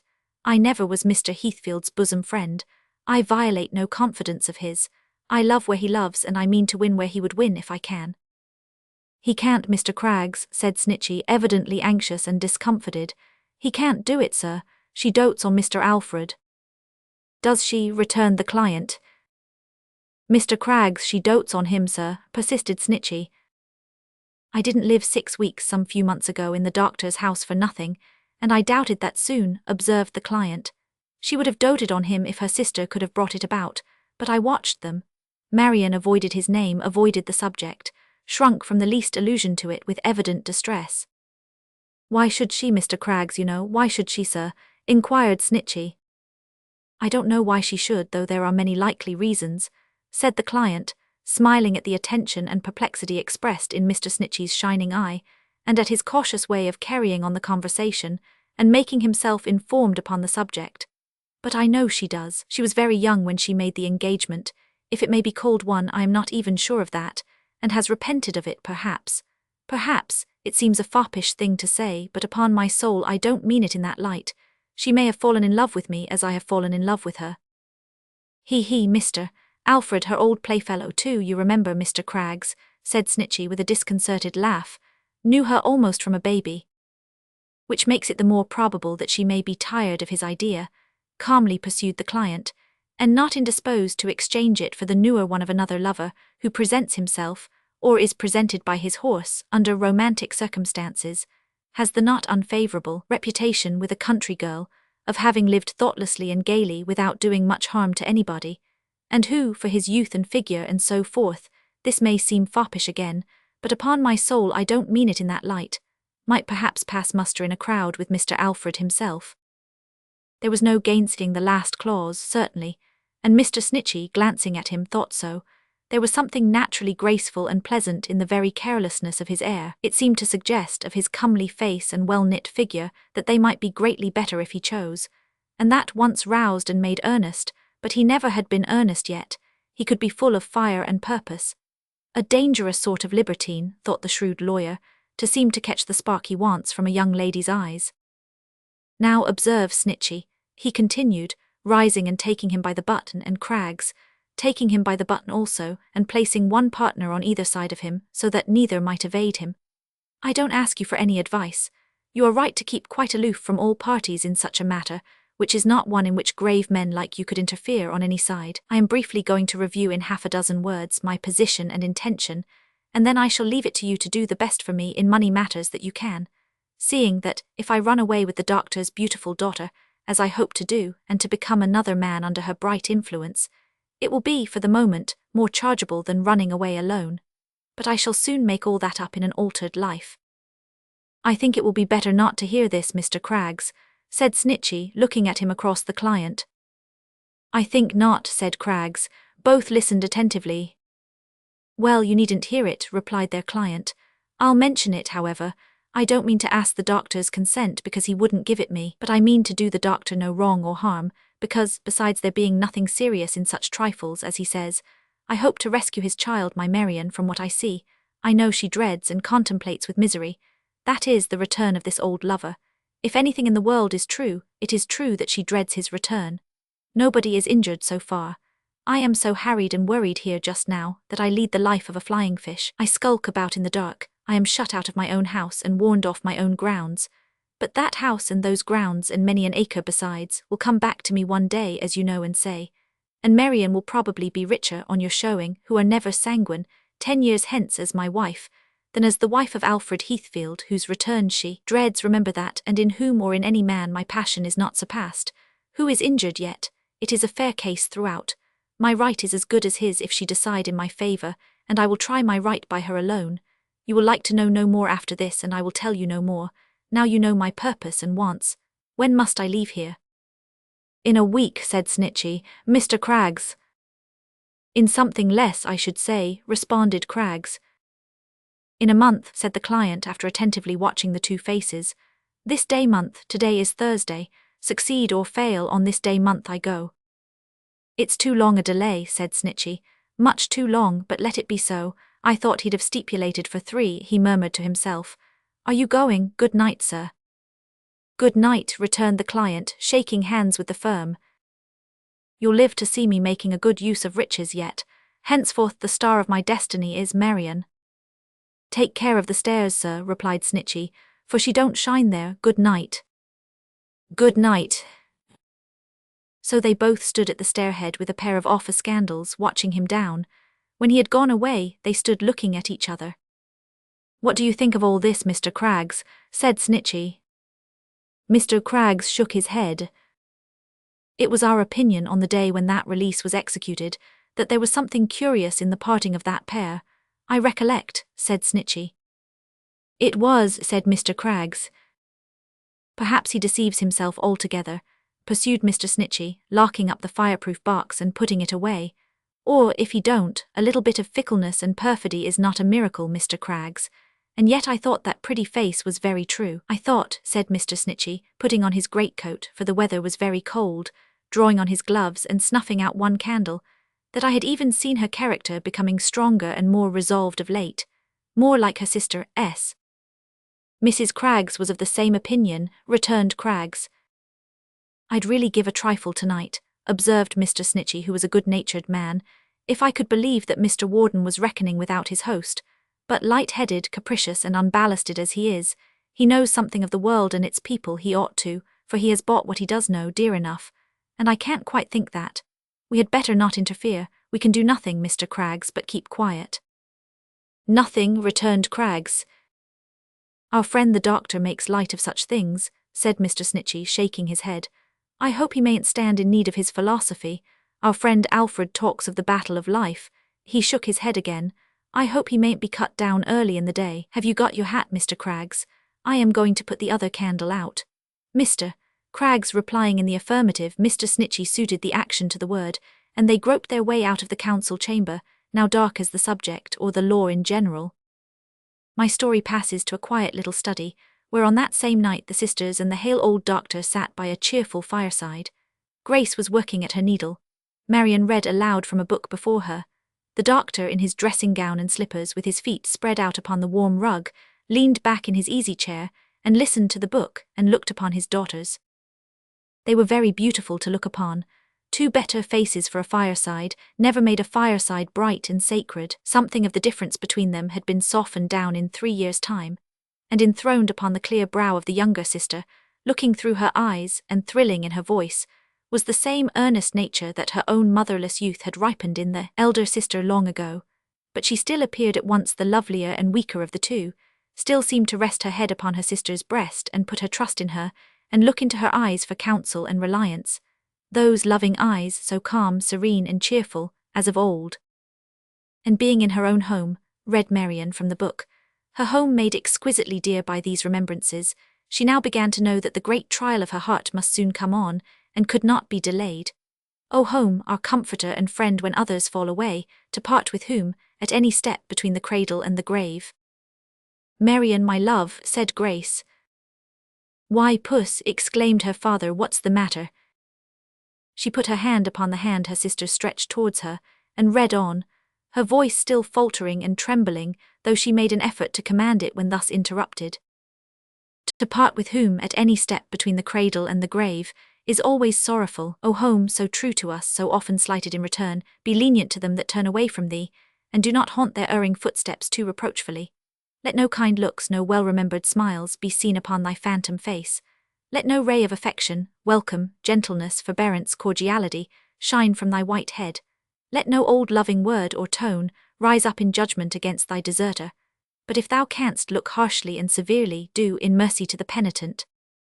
Dear Marian read no more tonight, said Grace, for she was weeping. I cannot, she replied, and closed the book. The words seem all on fire. The doctor was amused at this, and laughed as he patted her on the head. What, overcome by a storybook? Said Dr. Jedler. Print and paper, well, it's all one. It's as rational to make a serious matter of print and paper as of anything else. But dry your eyes, love, dry your eyes. I dare say the heroine has got home again long ago and made it up all round, and if she hasn't, a real home is only 4 walls and a fictitious one mere rags and ink. What's the matter now? It's only me, mister, said Clemency, putting in her head at the door. And what's the matter with you? Said the doctor. Oh, bless you, nothing at the matter with me, returned Clemency, and truly too, to judge from her well-soaped face, in which there gleamed as usual the very soul of good humour, which, ungainly as she was, made her quite engaging. Abrasions on the elbows are not generally understood, it is true, to range within that class of personal charms called beauty spots. But it is better, going through the world, to have the arms chafed in that narrow passage than the temper, and Clemency's was sound and whole as any beauty in the land. Nothing a'n't the matter with me, said Clemency, entering, but come a little closer, mister. The doctor, in some astonishment, complied with this invitation. You said I wasn't to give you one before them, you know, said Clemency. A novice in the family might have supposed, from her extraordinary ogling as she said it, as well as from a singular rapture or ecstasy which pervaded her elbows, as if she were embracing herself, that one, in its most favourable interpretation, meant a chaste salute. Indeed, the doctor himself seemed alarmed for the moment, but quickly regained his composure, as Clemency, having had recourse to both her pockets, beginning with the right one, going away to the wrong one, and afterwards coming back to the right one again, produced a letter from the post office. Britain was riding by on an errand, she chuckled, handing it to the doctor, and see the mail come in and waited for it. There's A.H. in the corner. Mr. Alfred S. on his journey home, I bet. We shall have a wedding in the house. There was 2 spoons in my saucer this morning. Oh, luck, how slow he opens it. All this she delivered by way of soliloquy, gradually rising higher and higher on tiptoe, in her impatience to hear the news, and making a corkscrew of her apron and a bottle of her mouth. At last, arriving at a climax of suspense, and seeing the doctor still engaged in the perusal of the letter, she came down flat upon the soles of her feet again, and cast her apron as a veil over her head in a mute despair, and inability to bear it any longer. "Here, girls," cried the doctor. "I can't help it, I never could keep a secret in my life. There are not many secrets indeed worth being kept in such a never mind that, Alfred's coming home, my dears, directly." "Directly," exclaimed Marian. "What, the storybook is soon forgotten," said the doctor, pinching her cheek. "I thought the news would dry those tears. Yes, let it be a surprise, he says here, but I can't let it be a surprise, he must have a welcome." "Directly," repeated Marian. "Why, perhaps not what your impatience calls directly," returned the doctor, "but pretty soon too. Let us see. Today is Thursday, is it not? Then he promises to be here this day month." "This day month," repeated Marian softly. "A gay day and a holiday for us," said the cheerful voice of her sister Grace, kissing her in congratulation. "Long looked forward to, dearest, and come at last." She answered with a smile, a mournful smile but full of sisterly affection. As she looked in her sister's face and listened to the quiet music of her voice, picturing the happiness of this return, her own face glowed with hope and joy. And with a something else, a something shining more and more through all the rest of its expression, for which I have no name. It was not exultation, triumph, proud enthusiasm. They are not so calmly shown. It was not love and gratitude alone, though love and gratitude were part of it. It emanated from no sordid thought, for sordid thoughts do not light up the brow and hover on the lips and move the spirit like a fluttered light, until the sympathetic figure trembles. Dr. Jedler, in spite of his system of philosophy, which he was continually contradicting and denying in practice, but more famous philosophers have done that, could not help having as much interest in the return of his old ward and pupil as if it had been a serious event. So he sat himself down in his easy chair again, stretched out his slippered feet once more upon the rug, read the letter over and over a great many times, and talked it over more times still. "Ah, the day was," said the doctor, looking at the fire, "when you and he, Grace, used to trot about arm in arm in his holiday time like a couple of walking dolls. You remember?" "I remember," she answered with her pleasant laugh, and plying her needle busily.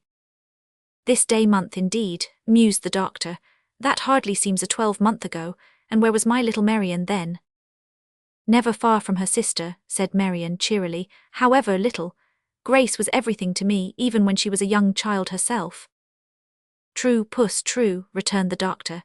"She was a staid little woman, was Grace, and a wise housekeeper, and a busy, quiet, pleasant body, bearing with our humours and anticipating our wishes, and always ready to forget her own, even in those times. I never knew you positive or obstinate, Grace, my darling, even then, on any subject but one." "I am afraid I have changed sadly for the worse since," laughed Grace, still busy at her work. "What was that one, father?" "Alfred, of course," said the doctor. "Nothing would serve you but you must be called Alfred's wife, so we called you Alfred's wife, and you liked it better, I believe, odd as it seems now, than being called a duchess if we could have made you one." "Indeed," said Grace placidly. "Why, don't you remember?" inquired the doctor. "I think I remember something of it," she returned, "but not much, it's so long ago." And as she sat at work, she hummed the burden of an old song which the doctor liked. "Alfred will find a real wife soon," she said, breaking off, "and that will be a happy time indeed for all of us. My 3 years' trust is nearly at an end, Marian. It has been a very easy one. I shall tell Alfred when I give you back to him that you have loved him dearly all the time, and that he has never once needed my good services. May I tell him so, love?" "Tell him, dear Grace," replied Marian, "that there never was a trust so generously, nobly, steadfastly discharged, and that I have loved you all the time dearer and dearer every day, and oh, how dearly now." "Nay," said her cheerful sister, returning her embrace, "I can scarcely tell him that. We will leave my deserts to Alfred's imagination. It will be liberal enough, dear Marian, like your own." With that she resumed the work she had for a moment laid down when her sister spoke so fervently, and with it the old song the doctor liked to hear. And the doctor, still reposing in his easy chair with his slippered feet stretched out before him on the rug, listened to the tune and beat time on his knee with Alfred's letter, and looked at his 2 daughters, and thought that among the many trifles of the trifling world, these trifles were agreeable enough. Clemency Newcombe, in the meantime, having accomplished her mission and lingered in the room until she had made herself a party to the news, descended to the kitchen, where her coadjutor, Mr. Britton, was regaling after supper, surrounded by such a plentiful collection of bright pot lids, well-scoured saucepans, burnished dinner covers, gleaming kettles, and other tokens of her industrious habits, arranged upon the walls and shelves, that he sat as in the centre of a hall of mirrors. The majority did not give forth very flattering portraits of him, certainly, nor were they by any means unanimous in their reflections, as some made him very long-faced, others very broad-faced, some tolerably well-looking, others vastly ill-looking, according to their several manners of reflecting, which were as various in respect of one fact as those of so many kinds of men. But they all agreed that in the midst of them sat, quite at his ease, an individual with a pipe in his mouth, and a jug of beer at his elbow, who nodded condescendingly to Clemency, when she stationed herself at the same table. "Well, Clemmy," said Britain, "how are you by this time, and what's the news?" Clemency told him the news, which he received very graciously. A gracious change had come over Benjamin from head to foot. He was much broader, much redder, much more cheerful, and much jollier in all respects. It seemed as if his face had been tied up in a knot before, and was now untwisted and smoothed out. "There'll be another job for Snitchy and Craggs, I suppose," he observed, puffing slowly at his pipe. "More witnessing for you and me, perhaps, Clemmy." "Law," replied his fair companion with her favourite twist of her favourite joints, "I wish it was me, Britain." "Wish what was you?" Going to be married," said Clemency. Benjamin took his pipe out of his mouth and laughed heartily. "Yes, you're a likely subject for that," he said. "Poor Clem." Clemency for her part laughed as heartily as he and seemed as much amused by the idea. "Yes," she assented, "I'm a likely subject for that, ain't I?" "You'll never be married, you know," said Mr. Britain, resuming his pipe. "Don't you think I ever shall, though?" said Clemency in perfect good faith. Mr. Britain shook his head. "Not a chance of it." "Only think," said Clemency. "Well, I suppose you mean to Britain one of these days, don't you?" A question so abrupt, upon a subject so momentous, required consideration.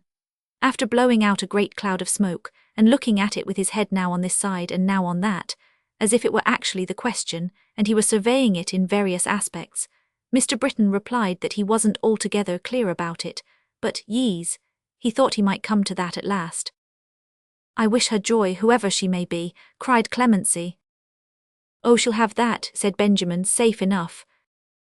But she wouldn't have led quite such a joyful life as she will lead, and wouldn't have had quite such a sociable sort of husband as she will have," said Clemency, spreading herself half over the table and staring retrospectively at the candle. "If it hadn't been for, not that I went to do it, for it was accidental, I am sure, if it hadn't been for me, now would she, Britain?" "Certainly not," returned Mr. Britain, by this time in that high state of appreciation of his pipe, when a man can open his mouth but a very little way for speaking purposes, and sitting luxuriously immovable in his chair, can afford to turn only his eyes towards a companion, and that very passively and gravely. "Oh, I'm greatly beholden to you, you know, Clem." "Lor, how nice that is to think of," said Clemency, at the same time bringing her thoughts as well as her sight to bear upon the candle grease, and becoming abruptly reminiscent of its healing qualities as a balsam, she anointed her left elbow with a plentiful application of that remedy. "You see, I've made a good many investigations of one sort and another in my time," pursued Mr. Britain with the profundity of a sage, having been always of an inquiring turn of mind. "And I've read a good many books about the general rights of things and wrongs of things, for I went into the literary line myself when I began life." "Did you though?" cried the admiring Clemency. "Yes," said Mr. Britain, "I was hid for the best part of 2 years behind a bookstall, ready to fly out if anybody pocketed a volume. And after that I was light porter to a stay and mantua maker, in which capacity I was employed to carry about in oilskin baskets nothing but deceptions, which soured my spirits and disturbed my confidence in human nature. And after that I heard a world of discussions in this house, which soured my spirits fresh, and my opinion after all is that, as a safe and comfortable sweetener of the same, and as a pleasant guide through life, there's nothing like a nutmeg grater."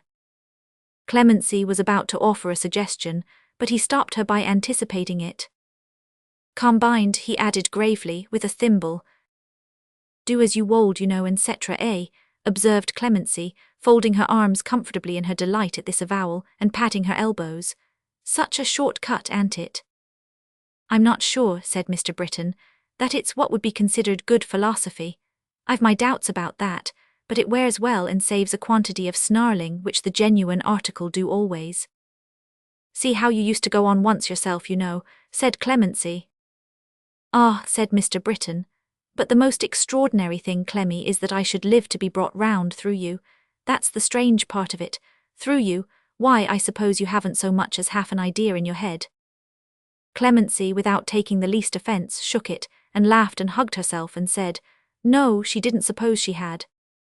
I'm pretty sure of it, said Mr. Britton. Oh, I dare say you're right, said Clemency. I don't pretend to none, I don't want any. Benjamin took his pipe from his lips, and laughed till the tears ran down his face. What a natural you are, Clemmy, he said, shaking his head with an infinite relish of the joke and wiping his eyes. Clemency, without the smallest inclination to dispute it, did the like, and laughed as heartily as he. I can't help liking you, said Mr. Britton. You're a regular good creature in your way, so shake hands, Clem. Whatever happens, I'll always take notice of you and be a friend to you. Will you? Returned Clemency. Well, that's very good of you. Yes, yes, said Mr. Britton, giving her his pipe to knock the ashes out of it. I'll stand by you. Hark, that's a curious noise. Noise, repeated Clemency. A footstep outside, somebody dropping from the wall, it sounded like, said Britton. Are they all abed upstairs? Yes, all abed by this time, she replied. Didn't you hear anything? No. They both listened but heard nothing. I tell you what, said Benjamin, taking down a lantern. I'll have a look round before I go to bed myself for satisfaction's sake. Undo the door while I light this, Clemmy. Clemency complied briskly, but observed as she did so that he would only have his walk for his pains, that it was all his fancy, and so forth. Mr. Britton said very likely, but sallied out nevertheless, armed with the poker, and casting the light of the lantern far and near in all directions. It's as quiet as a churchyard, said Clemency, looking after him, and almost as ghostly too. Glancing back into the kitchen, she cried fearfully as a light figure stole into her view, What's that? Hush, said Marian in an agitated whisper. You have always loved me, have you not? Loved you, child, you may be sure I have. I am sure, and I may trust you, may I not? There is no one else just now in whom I can trust. Yes, said Clemency with all her heart. There is someone out there, pointing to the door, whom I must see and speak with tonight. Michael Warden, for God's sake retire, not now. Clemency started with surprise and trouble, as, following the direction of the speaker's eyes, she saw a dark figure standing in the doorway. In another moment you may be discovered, said Marian. Not now, wait if you can in some concealment, I will come presently. He waved his hand to her and was gone. Don't go to bed, wait here for me, said Marian hurriedly. I have been seeking to speak to you for an hour past, oh, be true to me. Eagerly seizing her bewildered hand, and pressing it with both her own to her breast, an action more expressive in its passion of entreaty than the most eloquent appeal in words, Marian withdrew, as the light of the returning lantern flashed into the room. All still and peaceable, nobody there, fancy, I suppose, said Mr. Britton as he locked and barred the door. One of the effects of having a lively imagination. Halloa, why, what's the matter? Clemency, who could not conceal the effects of her surprise and concern, was sitting in a chair, pale and trembling from head to foot. Matter, she repeated, chafing her hands and elbows nervously and looking anywhere but at him. That's good in you, Britton, that is. After going and frightening one out of one's life with noises and lanterns and I don't know what all. Matter, oh yes. If you're frightened out of your life by a lantern, Clemmy, said Mr. Britton, composedly blowing it out and hanging it up again, that apparition's very soon got rid of. But you're as bold as brass in general, he said, stopping to observe her. And were after the noise and the lantern too. What have you taken into your head? Not an idea, eh? But as Clemency bade him good night very much after her usual fashion, and began to bustle about with a show of going to bed herself immediately, little Britton, after giving utterance to the original remark that it was impossible to account for a woman's whims, bade her good night in return, and taking up his candle strolled drowsily away to bed. When all was quiet, Marian returned. Open the door, she said, and stand there close beside me while I speak to him outside. Timid as her manner was, it still evinced a resolute and settled purpose, such as Clemency could not resist, She softly unbarred the door, but before turning the key, looked round on the young creature waiting to issue forth when she should open it. The face was not averted or cast down, but looking full upon her, in its pride of youth and beauty. Some simple sense of the slightness of the barrier that interposed itself between the happy home and honoured love of the fair girl, and what might be the desolation of that home, and shipwreck of its dearest treasure, smote so keenly on the tender heart of Clemency, and so filled it to overflowing with sorrow and compassion, that, bursting into tears, she threw her arms round Marian's neck. "It's little that I know, my dear," cried Clemency, "very little, but I know that this should not be. Think of what you do." "I have thought of it many times," said Marian gently. Once more urged Clemency, "till tomorrow." Marian shook her head. "For Mr. Alfred's sake," said Clemency with homely earnestness, "him that you used to love so dearly once." She hid her face upon the instant in her hands, repeating once, as if it rent her heart. "Let me go out," said Clemency, soothing her. "I'll tell him what you like. Don't cross the doorstep tonight. I'm sure no good will come of it. Oh, it was an unhappy day when Mr. Warden was ever brought here. Think of your good father, darling of your sister."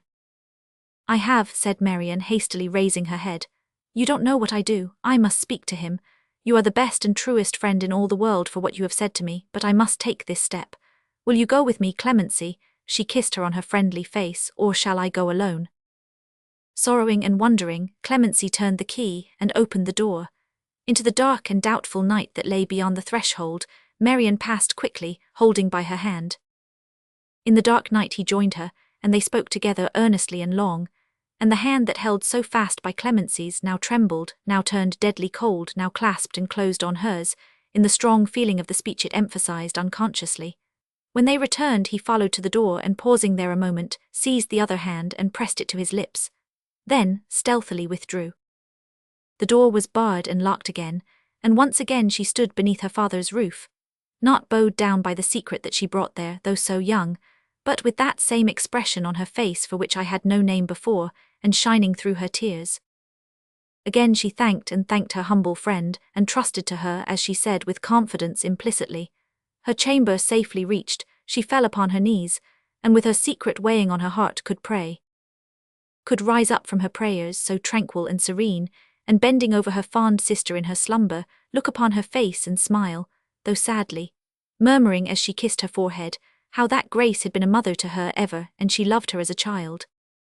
Could draw the passive arm about her neck when lying down to rest, it seemed to cling there of its own will, protectingly and tenderly even in sleep, and breathe upon the parted lips, "God bless her." Could sink into a peaceful sleep herself, but for one dream in which she cried out in her innocent and touching voice that she was quite alone, and they had all forgotten her. A month soon passes, even at its tardiest pace. The month appointed to elapse between that night and the return was quick of foot and went by like a vapour. The day arrived, a raging winter day that shook the old house sometimes as if it shivered in the blast, a day to make home doubly home, to give the chimney corner new delights, to shed a ruddier glow upon the faces gathered round the hearth, and draw each fireside group into a closer and more social league against the roaring elements without. Such a wild winter day as best prepares the way for shut-out night, for curtained rooms and cheerful looks, for music, laughter, dancing, light and jovial entertainment. All these the doctor had in store to welcome Alfred back. They knew that he could not arrive till night, and they would make the night air ring, he said as he approached. All his old friends should congregate about him. He should not miss a face that he had known and liked. No, they should every one be there. So guests were bidden, and musicians were engaged, and tables spread, and floors prepared for active feet, and bountiful provision made of every hospitable kind. Because it was the Christmas season, and his eyes were all unused to English holly and its sturdy green, the dancing-room was garlanded and hung with it, and the red berries gleamed an English welcome to him, peeping from among the leaves. It was a busy day for all of them, a busier day for none of them than Grace, who noiselessly presided everywhere, and was the cheerful mind of all the preparations. Many a time that day, as well as many a time within the fleeting month preceding it, did Clemency glance anxiously, and almost fearfully, at Marian. She saw her paler, perhaps, than usual, but there was a sweet composure on her face that made it lovelier than ever. At night, when she was dressed and wore upon her head a wreath that Grace had proudly twined about it, its mimic flowers were Alfred's favourites, as Grace remembered when she chose them, That old expression, pensive, almost sorrowful, and yet so spiritual, high and stirring, sat again upon her brow, enhanced 100-fold.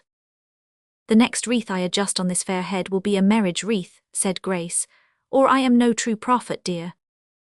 Her sister smiled and held her in her arms. "A moment, Grace, don't leave me yet. Are you sure that I want nothing more?" Her care was not for that. It was her sister's face she thought of, and her eyes were fixed upon it tenderly. "My art," said Grace, "can go no farther, dear girl, nor your beauty. I never saw you look so beautiful as now." "I never was so happy," she returned. "Ay, but there is a greater happiness in store. In such another home as cheerful and as bright as this looks now," said Grace, "Alfred and his young wife will soon be living." She smiled again. "It is a happy home, Grace, in your fancy. I can see it in your eyes. I know it will be happy, dear. How glad I am to know it." "Well," cried the doctor, bustling in. "Here we are all ready for Alfred, eh? He can't be here until pretty late, an hour or so before midnight, so there'll be plenty of time for making merry before he comes. He'll not find us with the ice unbroken. Pile up the fire here, Britain. Let it shine upon the holly till it winks again. It's a world of nonsense, puss, true lovers and all the rest of it, all nonsense. But we'll be nonsensical with the rest of 'em and give our true lover a mad welcome." "Upon my word," said the old doctor, looking at his daughters proudly, "I'm not clear tonight, among other absurdities, but that I'm the father of 2 handsome girls." "All that one of them has ever done or may do, dearest father, to cause you pain or grief, forgive her," said Marian. "Forgive her now when her heart is full. Say that you forgive her, that you will forgive her, that she shall always share your love, and the rest was not said, for her face was hidden on the old man's shoulder. "Tut, tut, tut," said the doctor gently. "Forgive? What have I to forgive? Heyday, if our true lovers come back to flurry us like this, we must hold 'em at a distance. We must send expresses out to stop 'em short upon the road, and bring 'em on a mile or 2 a day until we're properly prepared to meet 'em. Kiss me, puss. Forgive, why, what a silly child you are. If you had vexed and crossed me 50 times a day instead of not at all, I'd forgive you everything but such a supplication. Kiss me again, puss. There, prospective and retrospective, a clear score between us. Pile up the fire here. Would you freeze the people on this bleak December night? Let us be light and warm and merry, or I'll not forgive some of you." So gaily the old doctor carried it. And the fire was piled up, and the lights were bright, and company arrived, and a murmuring of lively tongues began, and already there was a pleasant air of cheerful excitement stirring through all the house. More and more company came flocking in. Bright eyes sparkled upon Marian, smiling lips gave her joy of his return, sage mothers fanned themselves and hoped she mightn't be too youthful and inconstant for the quiet round of home. Impetuous fathers fell into disgrace for too much exaltation of her beauty. Daughters envied her. Sons envied him. Innumerable pairs of lovers profited by the occasion.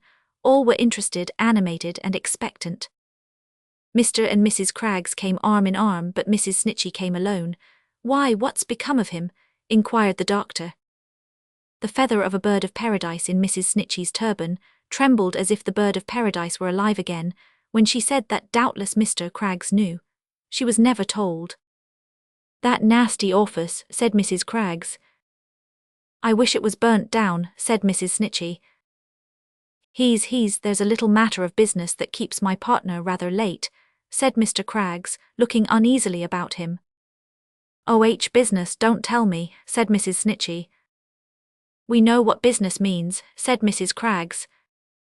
But their not knowing what it meant was perhaps the reason why Mrs. Snitchey's bird of paradise feather quivered so portentously, and why all the pendant bits on Mrs. Craggs's ear-rings shook like little bells. "I wonder you could come away, Mr. Craggs," said his wife. "Mr. Craggs is fortunate, I'm sure," said Mrs. Snitchey. "That office so engrosses 'em," said Mrs. Craggs. "A person with an office has no business to be married at all," said Mrs. Snitchey. Then Mrs. Snitchey said within herself that look of hers had pierced to Craggs's soul, and he knew it, and Mrs. Craggs observed to Craggs that his Snitcheys were deceiving him behind his back, and he would find it out when it was too late. Still, Mr. Craggs, without much heeding these remarks, looked uneasily about until his eye rested on Grace, to whom he immediately presented himself. "Good evening, ma'am," said Craggs. "You look charmingly. Your sister, Miss Marian, is she?" "Oh, she's quite well, Mr. Craggs." "Yes, is she here?" asked Craggs. "Here, don't you see her yonder, going to dance?" said Grace. Mr. Craggs put on his spectacles to see the better, looked at her through them for some time, coughed and put them, with an air of satisfaction, in their sheath again and in his pocket. Now the music struck up and the dance commenced. The bright fire crackled and sparkled, rose and fell, as though it joined the dance itself in right good fellowship. Sometimes it roared as if it would make music too. Sometimes it flashed and beamed as if it were the eye of the old room. It winked too sometimes, like a knowing patriarch, upon the youthful whisperers in corners. Sometimes it sported with the holly boughs, and shining on the leaves by fits and starts made them look as if they were in the cold winter night again, and fluttering in the wind. Sometimes its genial humour grew obstreperous, and past all bounds, and then it cast into the room among the twinkling feet with a loud burst, a shower of harmless little sparks, and in its exultation leaped and bounded like a mad thing, up the broad old chimney. Another dance was near its close, when Mr. Snitchey touched his partner, who was looking on, upon the arm. Mr. Craggs started, as if his familiar had been a spectre. "Is he gone?" he asked. "Hush, he has been with me," said Snitchey, "for 3 hours and more. He went over everything. He looked into all our arrangements for him and was very particular indeed. Humph." The dance was finished.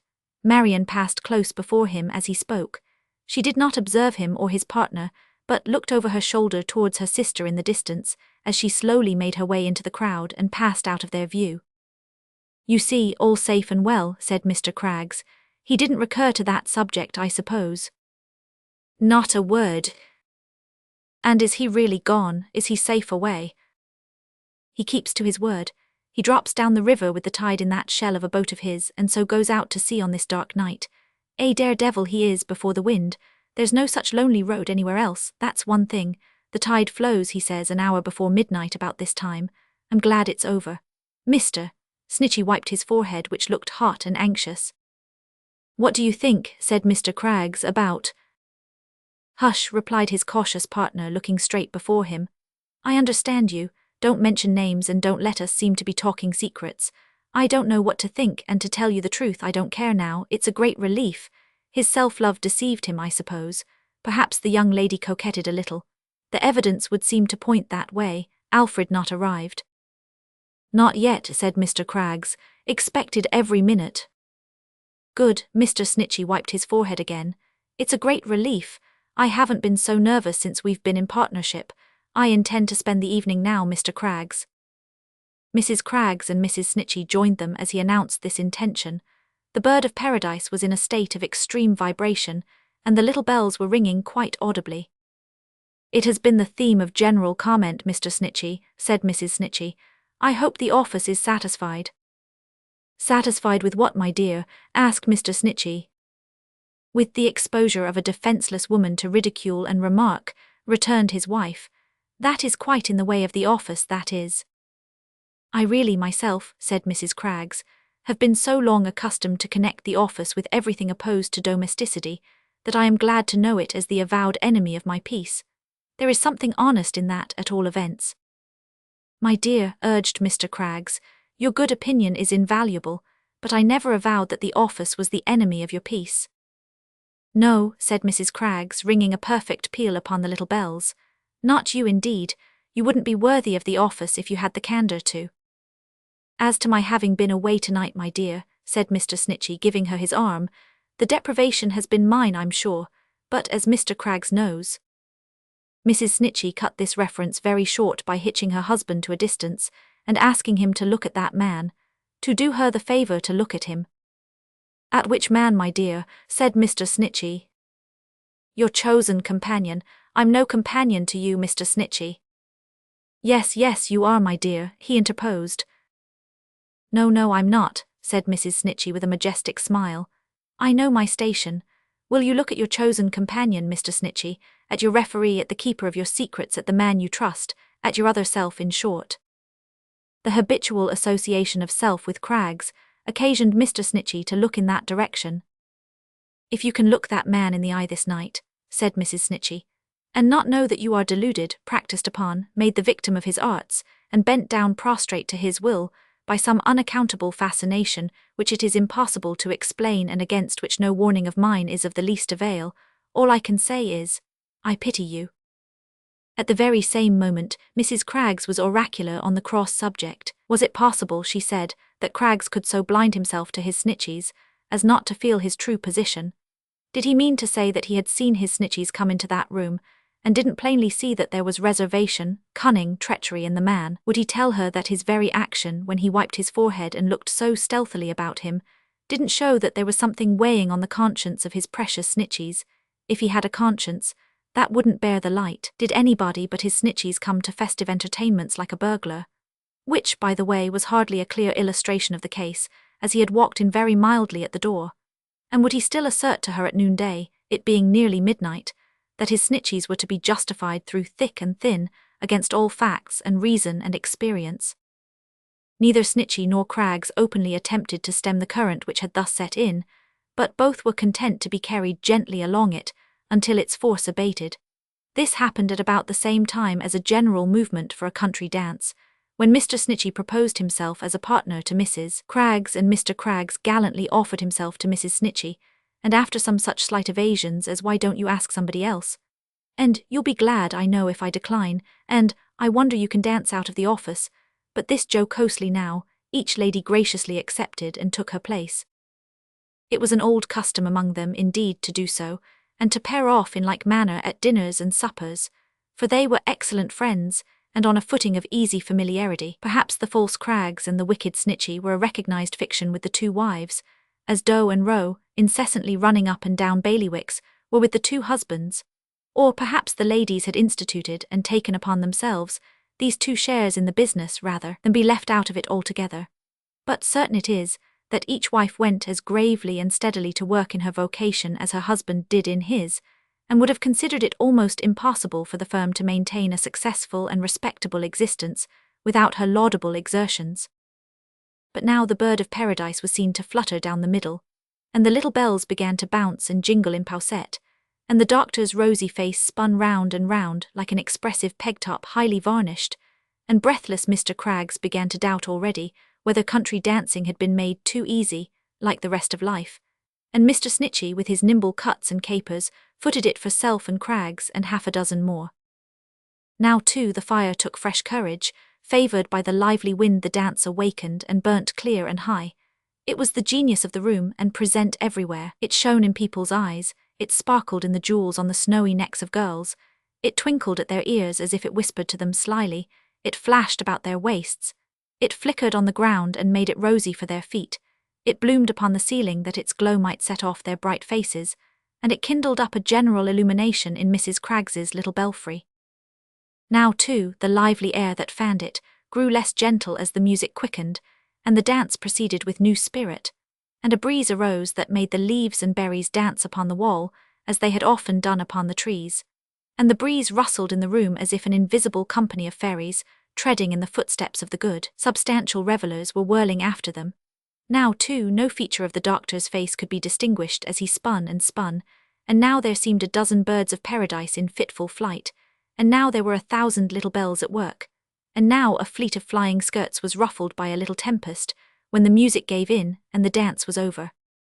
Hot and breathless as the doctor was, it only made him the more impatient for Alfred's coming.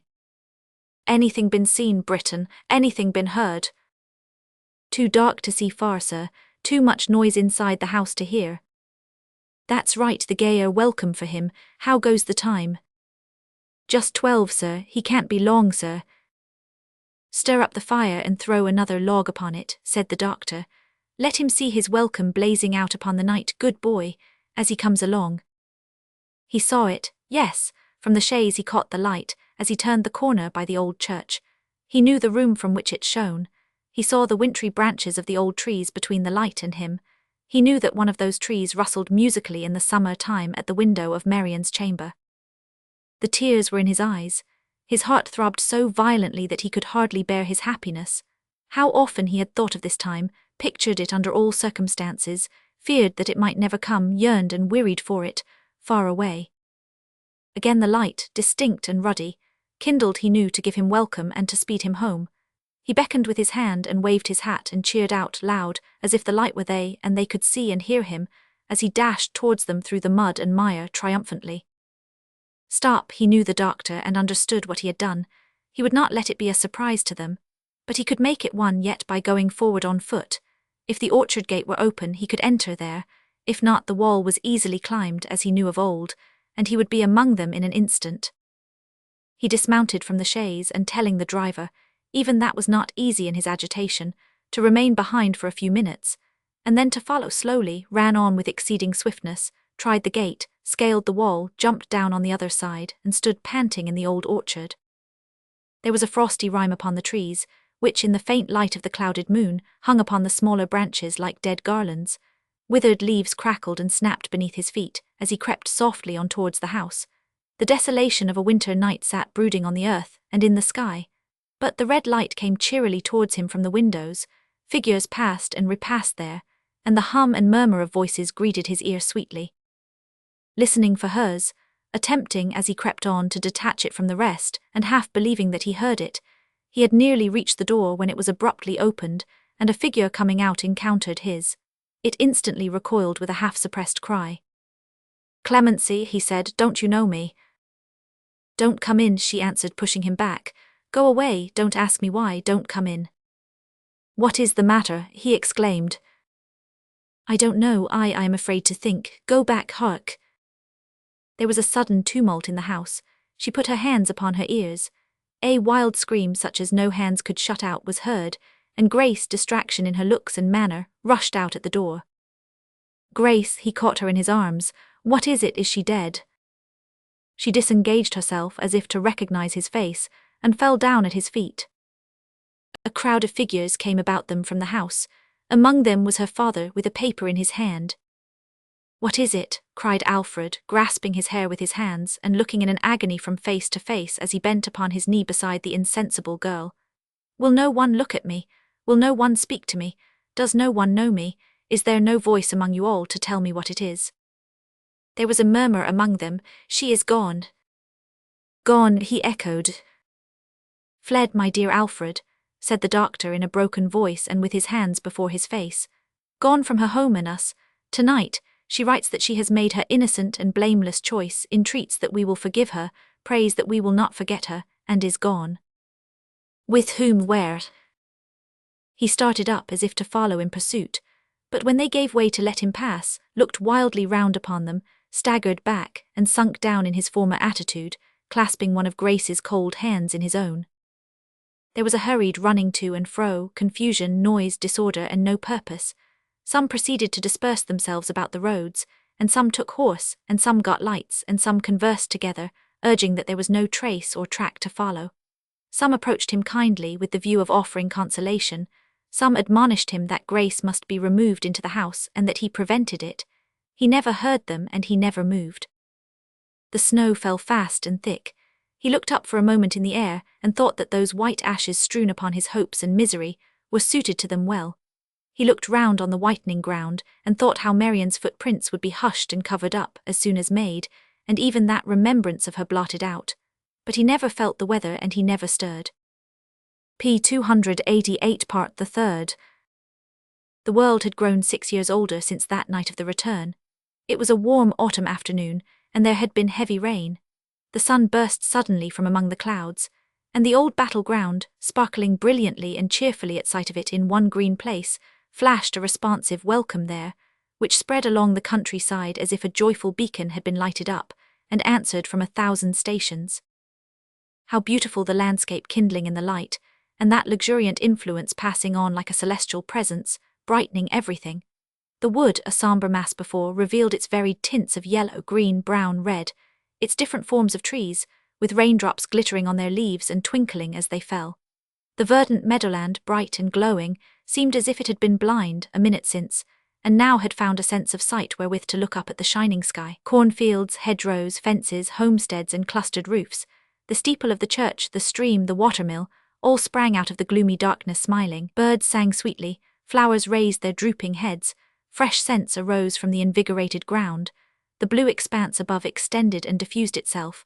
Already the sun's slanting rays pierced mortally the sullen bank of cloud that lingered in its flight, and a rainbow, spirit of all the colours that adorned the earth and sky, spanned the whole arch with its triumphant glory. At such a time, one little roadside inn, snugly sheltered behind a great elm tree with a rare seat for idlers encircling its capacious bole, addressed a cheerful front towards the traveller, as a house of entertainment ought, and tempted him with many mute but significant assurances of a comfortable welcome. The ruddy signboard perched up in the tree, with its golden letters winking in the sun, ogled the passer-by, from among the green leaves, like a jolly face, and promised good cheer. The horse trough, full of clear fresh water, and the ground below it sprinkled with droppings of fragrant hay, made every horse that passed prick up his ears. The crimson curtains in the lower rooms, and the pure white hangings in the little bed-chambers above beckoned, "Come in," with every breath of air. Upon the bright green shutters there were golden legends about beer and ale, and neat wines and good beds, and an affecting picture of a brown jug frothing over at the top. Upon the windowsills were flowering plants in bright red pots, which made a lively show against the white front of the house, and in the darkness of the doorway there were streaks of light, which glanced off from the surfaces of bottles and tankards.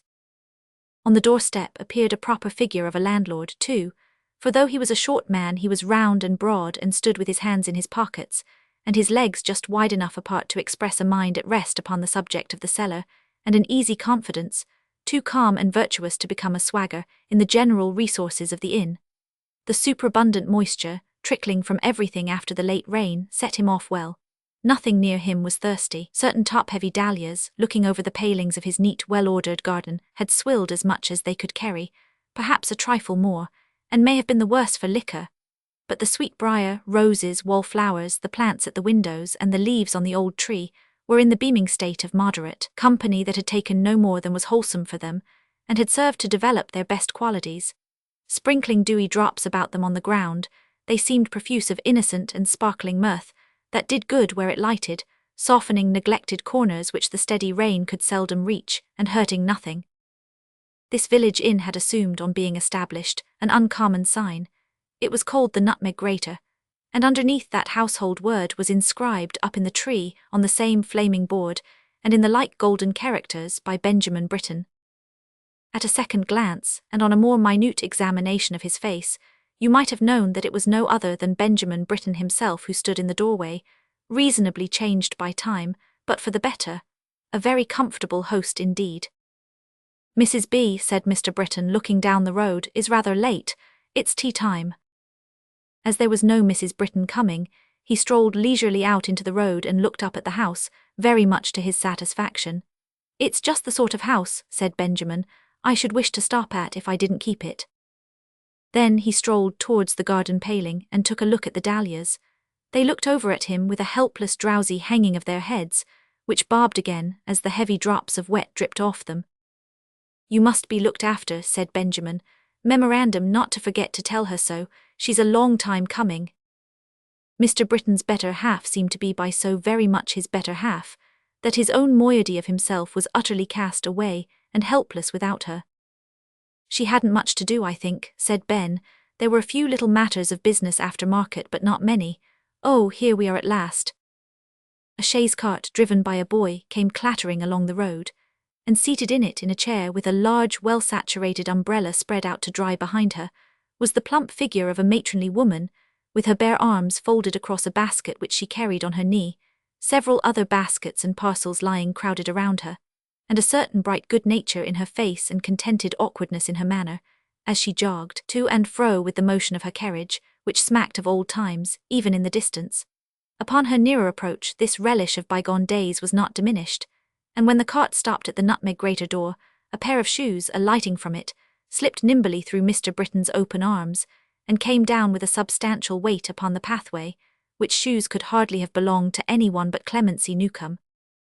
In fact, they did belong to her, and she stood in them, and a rosy, comfortable-looking soul she was, with as much soap on her glossy face as in times of yore, but with whole elbows now, that had grown quite dimpled in her improved condition.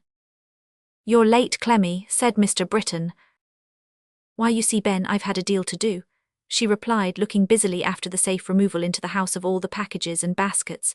8, 9, 10, where's 11? Oh, my basket's 11, it's all right. Put the horse up, Harry, and if he coughs again give him a warm mash tonight. 8, 9, 10. Why, where's 11? Oh, I forgot, it's all right. How's the children, Ben? "Hardy, Clemmy, hardy. Bless their precious faces," said Mrs. Britton, unbonneting her own round countenance, for she and her husband were by this time in the bar, and smoothing her hair with her open hands. "Give us a kiss, old man." Mr. Britton promptly complied. "I think," said Mrs. Britton, applying herself to her pockets and drawing forth an immense bulk of thin books and crumpled papers, "a very kennel of dog's ears. I've done everything. Bills all settled, turnips sold, brewer's account looked into and paid, bacco pipes ordered, £17.4 paid into the bank, Dr. Heathfield's charge for little Clem. You'll guess what that is. Dr. Heathfield won't take nothing again, Ben."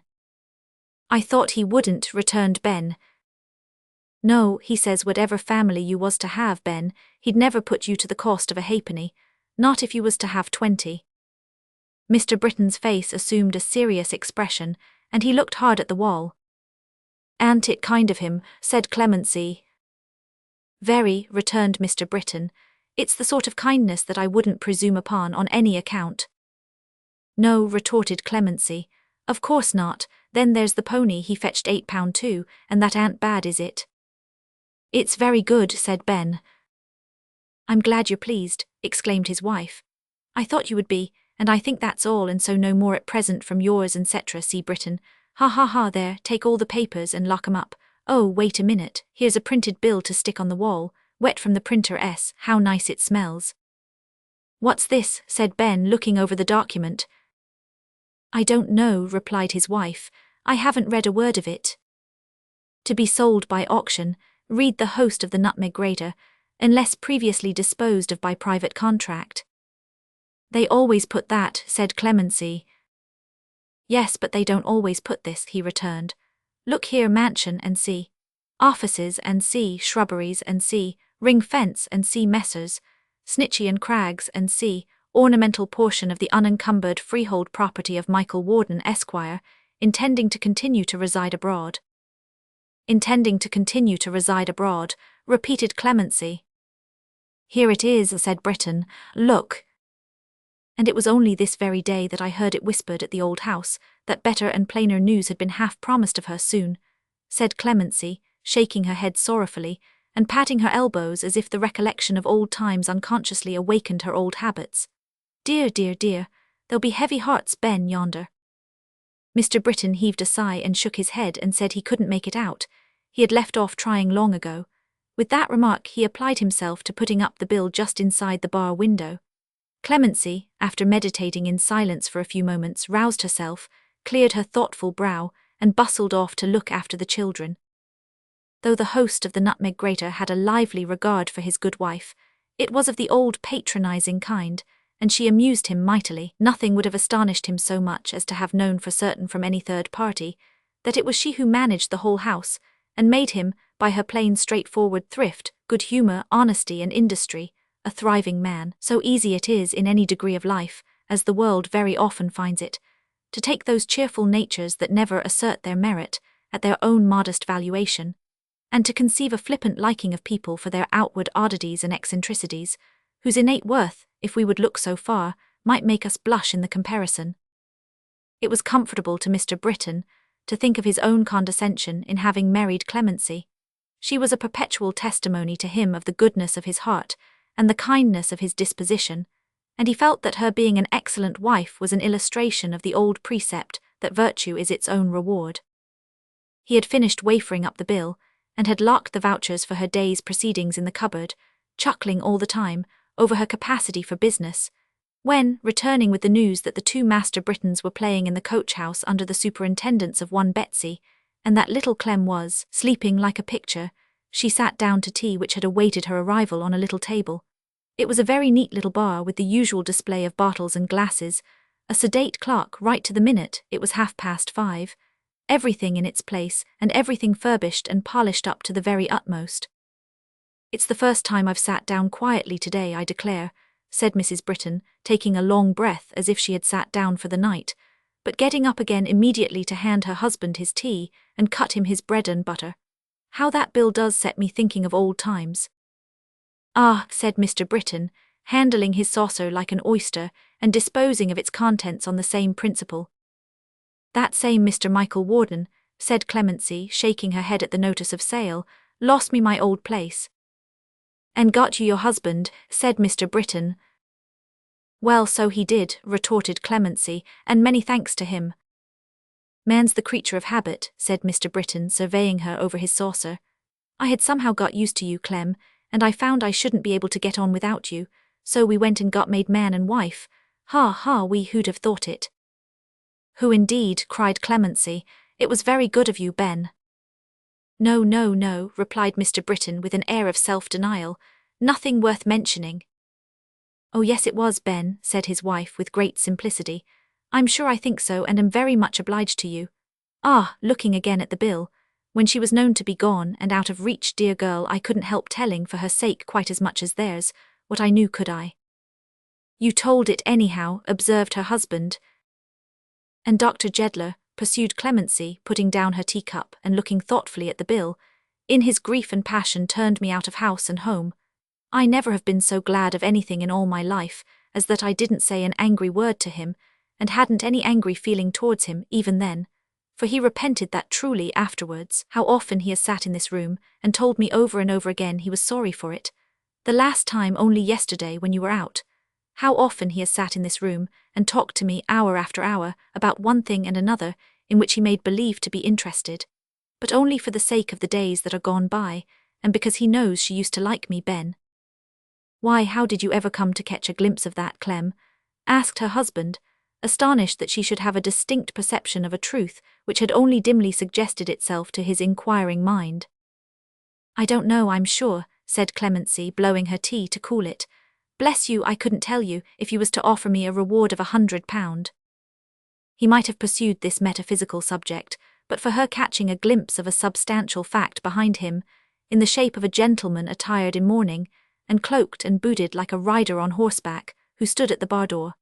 He seemed attentive to their conversation, and not at all impatient to interrupt it.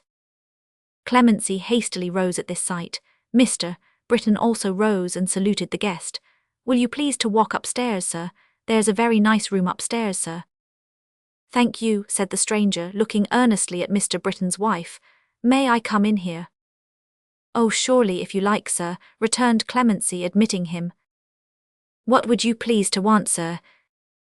The bill had caught his eye, and he was reading it. Excellent property that, sir, observed Mr. Britton. He made no answer, but turning round when he had finished reading, looked at Clemency with the same observant curiosity as before. You were asking me, he said, still looking at her. What you would please to take, sir, answered Clemency, stealing a glance at him in return. If you will let me have a draught of ale, he said, moving to a table by the window, and will let me have it here without being any interruption to your meal, I shall be much obliged to you. He sat down as he spoke without any further parley and looked out at the prospect. He was an easy, well-knit figure of a man in the prime of life. His face, much browned by the sun, was shaded by a quantity of dark hair, and he wore a moustache. His beer being set before him, he filled out a glass and drank good-humouredly to the house, adding as he put the tumbler down again, It's a new house, is it not?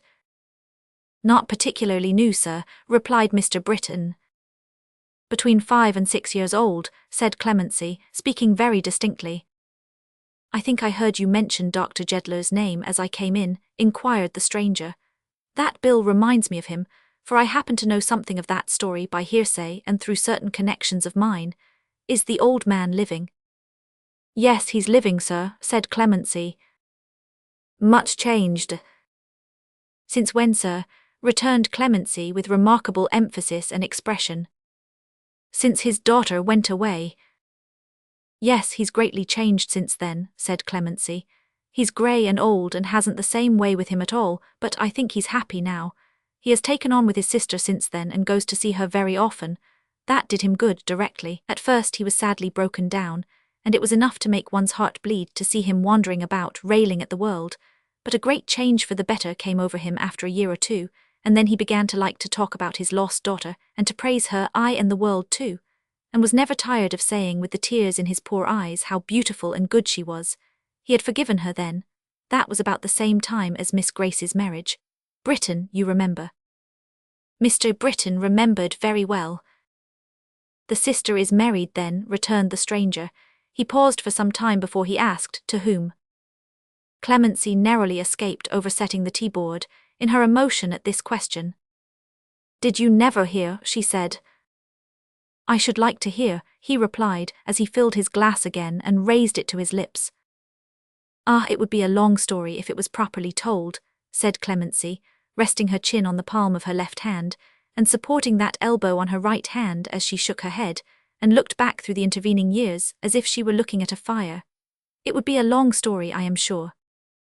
"But told as a short one," suggested the stranger. "Told as a short one," repeated Clemency in the same thoughtful tone, and without any apparent reference to him or consciousness of having auditors. What would there be to tell? That they grieved together and remembered her together like a person dead, that they were so tender of her, never would reproach her, called her back to one another as she used to be and found excuses for her. Everyone knows that. I'm sure I do. No one better, added Clemency, wiping her eyes with her hand.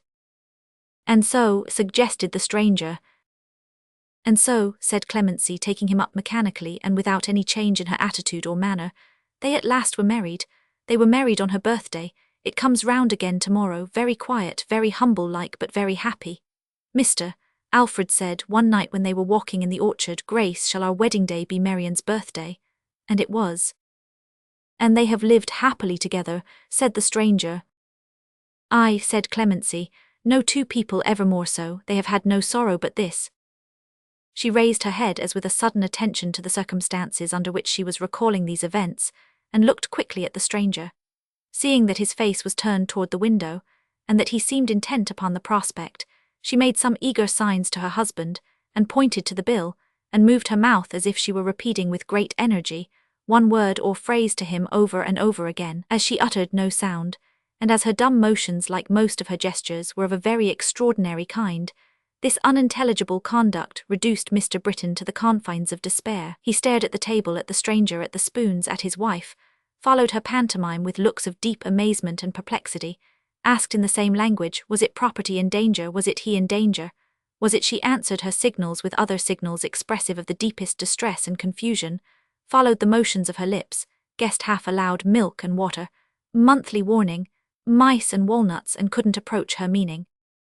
Clemency gave it up at last as a hopeless attempt, and moving her chair by very slow degrees a little nearer to the stranger, sat with her eyes apparently cast down but glancing sharply at him now and then, waiting until he should ask some other question.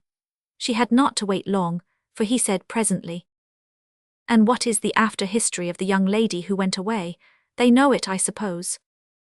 Clemency shook her head. "I've heard," she said, "that Dr. Jedler is thought to know more of it than he tells. Miss Grace has had letters from her sister, saying that she was well and happy and made much happier by her being married to Mr. Alfred, and has written letters back. But there's a mystery about her life and fortunes altogether, which nothing has cleared up to this hour, and which—" She faltered here and stopped.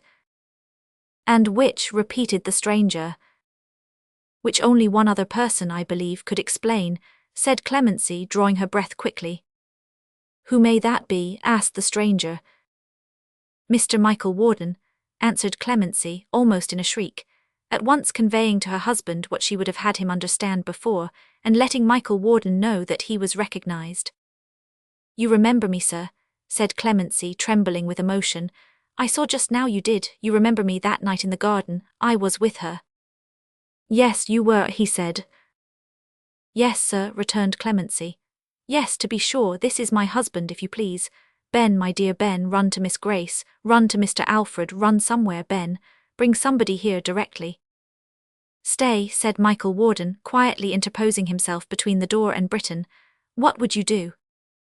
"Let them know that you are here, sir," answered Clemency, clapping her hands in sheer agitation. "Let them know that they may hear of her from your own lips. Let them know that she is not quite lost to them, but that she will come home again yet to bless her father and her loving sister, even her old servant, even me." She struck herself upon the breast with both hands, with a sight of her sweet face. "Run, Ben, run." And still she pressed him on towards the door, and still Mr. Warden stood before it with his hands stretched out, not angrily but sorrowfully.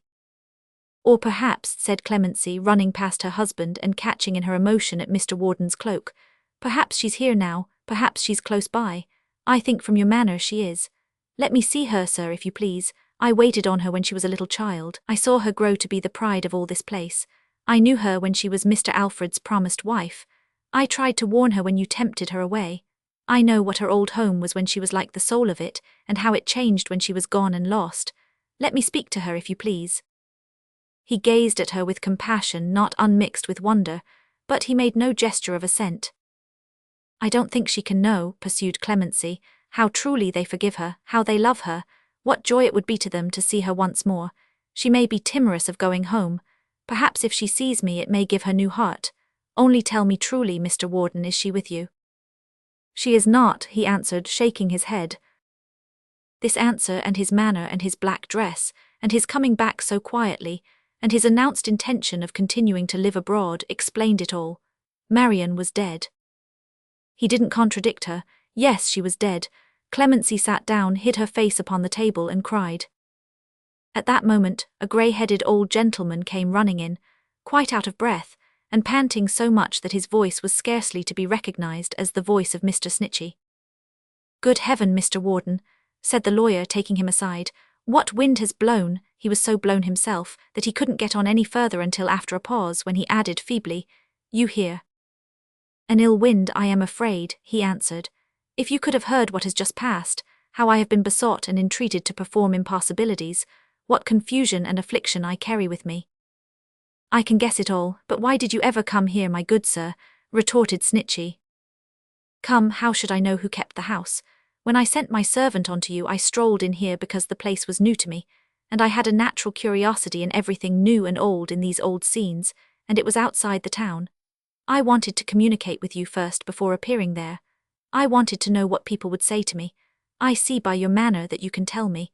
If it were not for your confounded caution, I should have been possessed of everything long ago." "Our caution," returned the lawyer, speaking for self and Craggs, deceased. Here Mr. Snitchey, glancing at his hatband, shook his head. "How can you reasonably blame us, Mr. Warden? It was understood between us that the subject was never to be renewed, and that it wasn't a subject on which grave and sober men like us, I made a note of your observations at the time, could interfere. Our caution, too, when Mr. Craggs, sir, went down to his respected grave in the full belief. I had given a solemn promise of silence until I should return, whenever that might be," interrupted Mr. Warden, "and I have kept it." "Well, sir, and I repeat it," returned Mr. Snitchey, "we were bound to silence too.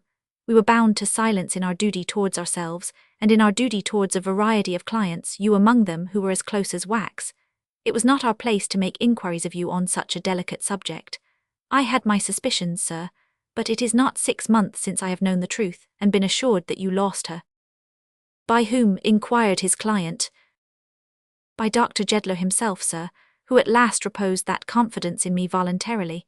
He and only he has known the whole truth, years and years." "And you know it," said his client. "I do, sir," replied Snitchey, "and I have also reason to know that it will be broken to her sister tomorrow evening. They have given her that promise.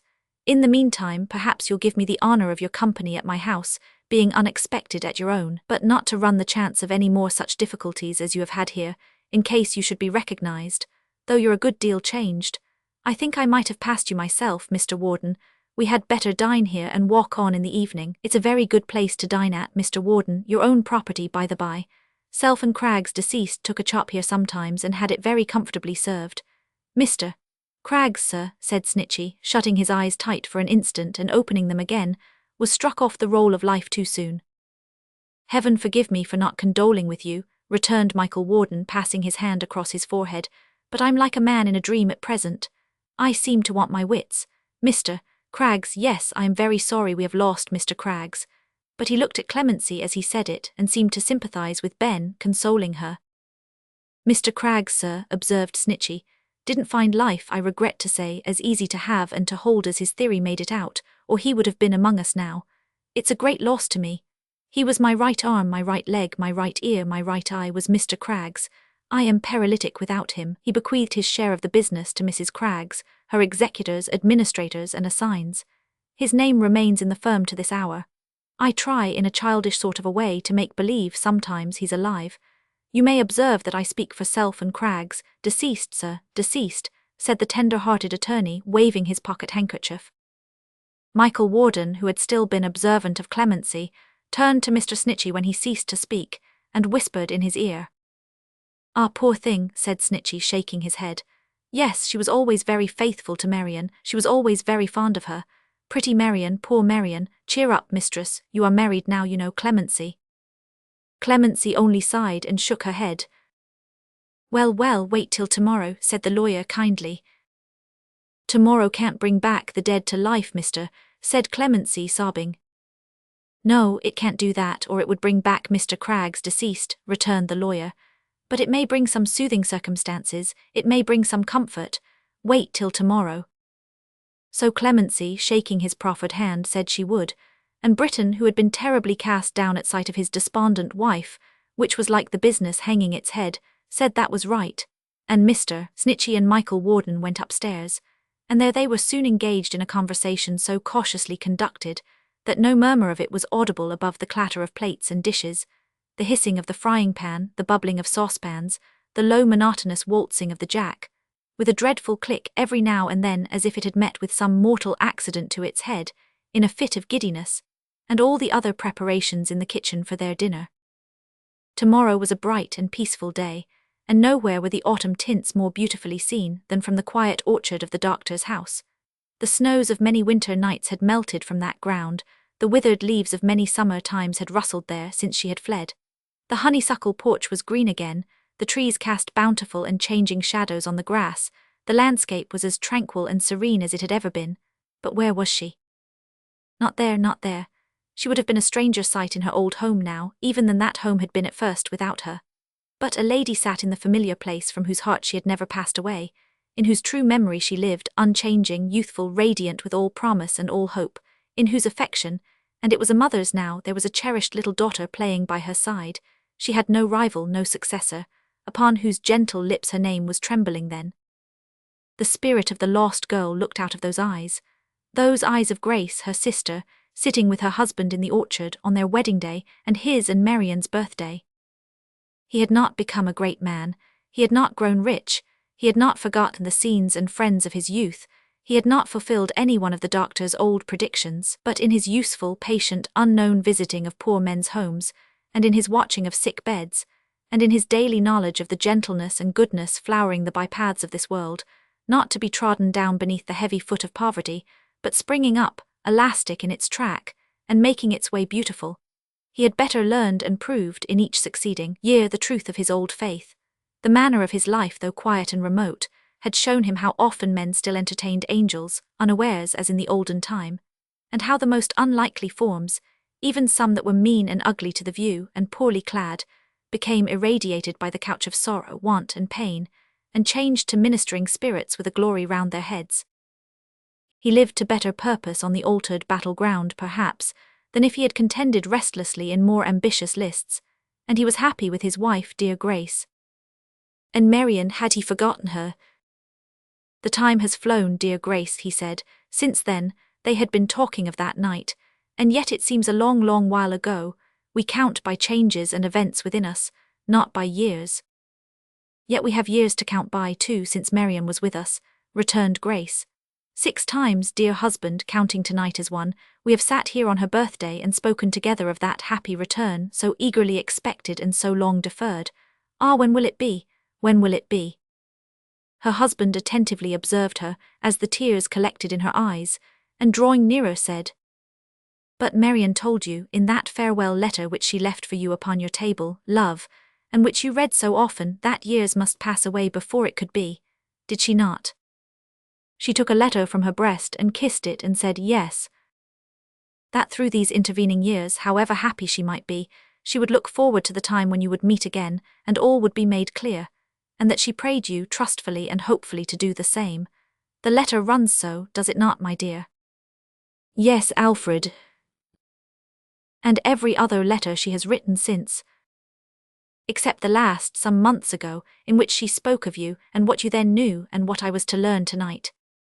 He looked towards the sun, then fast declining, and said that the appointed time was sunset.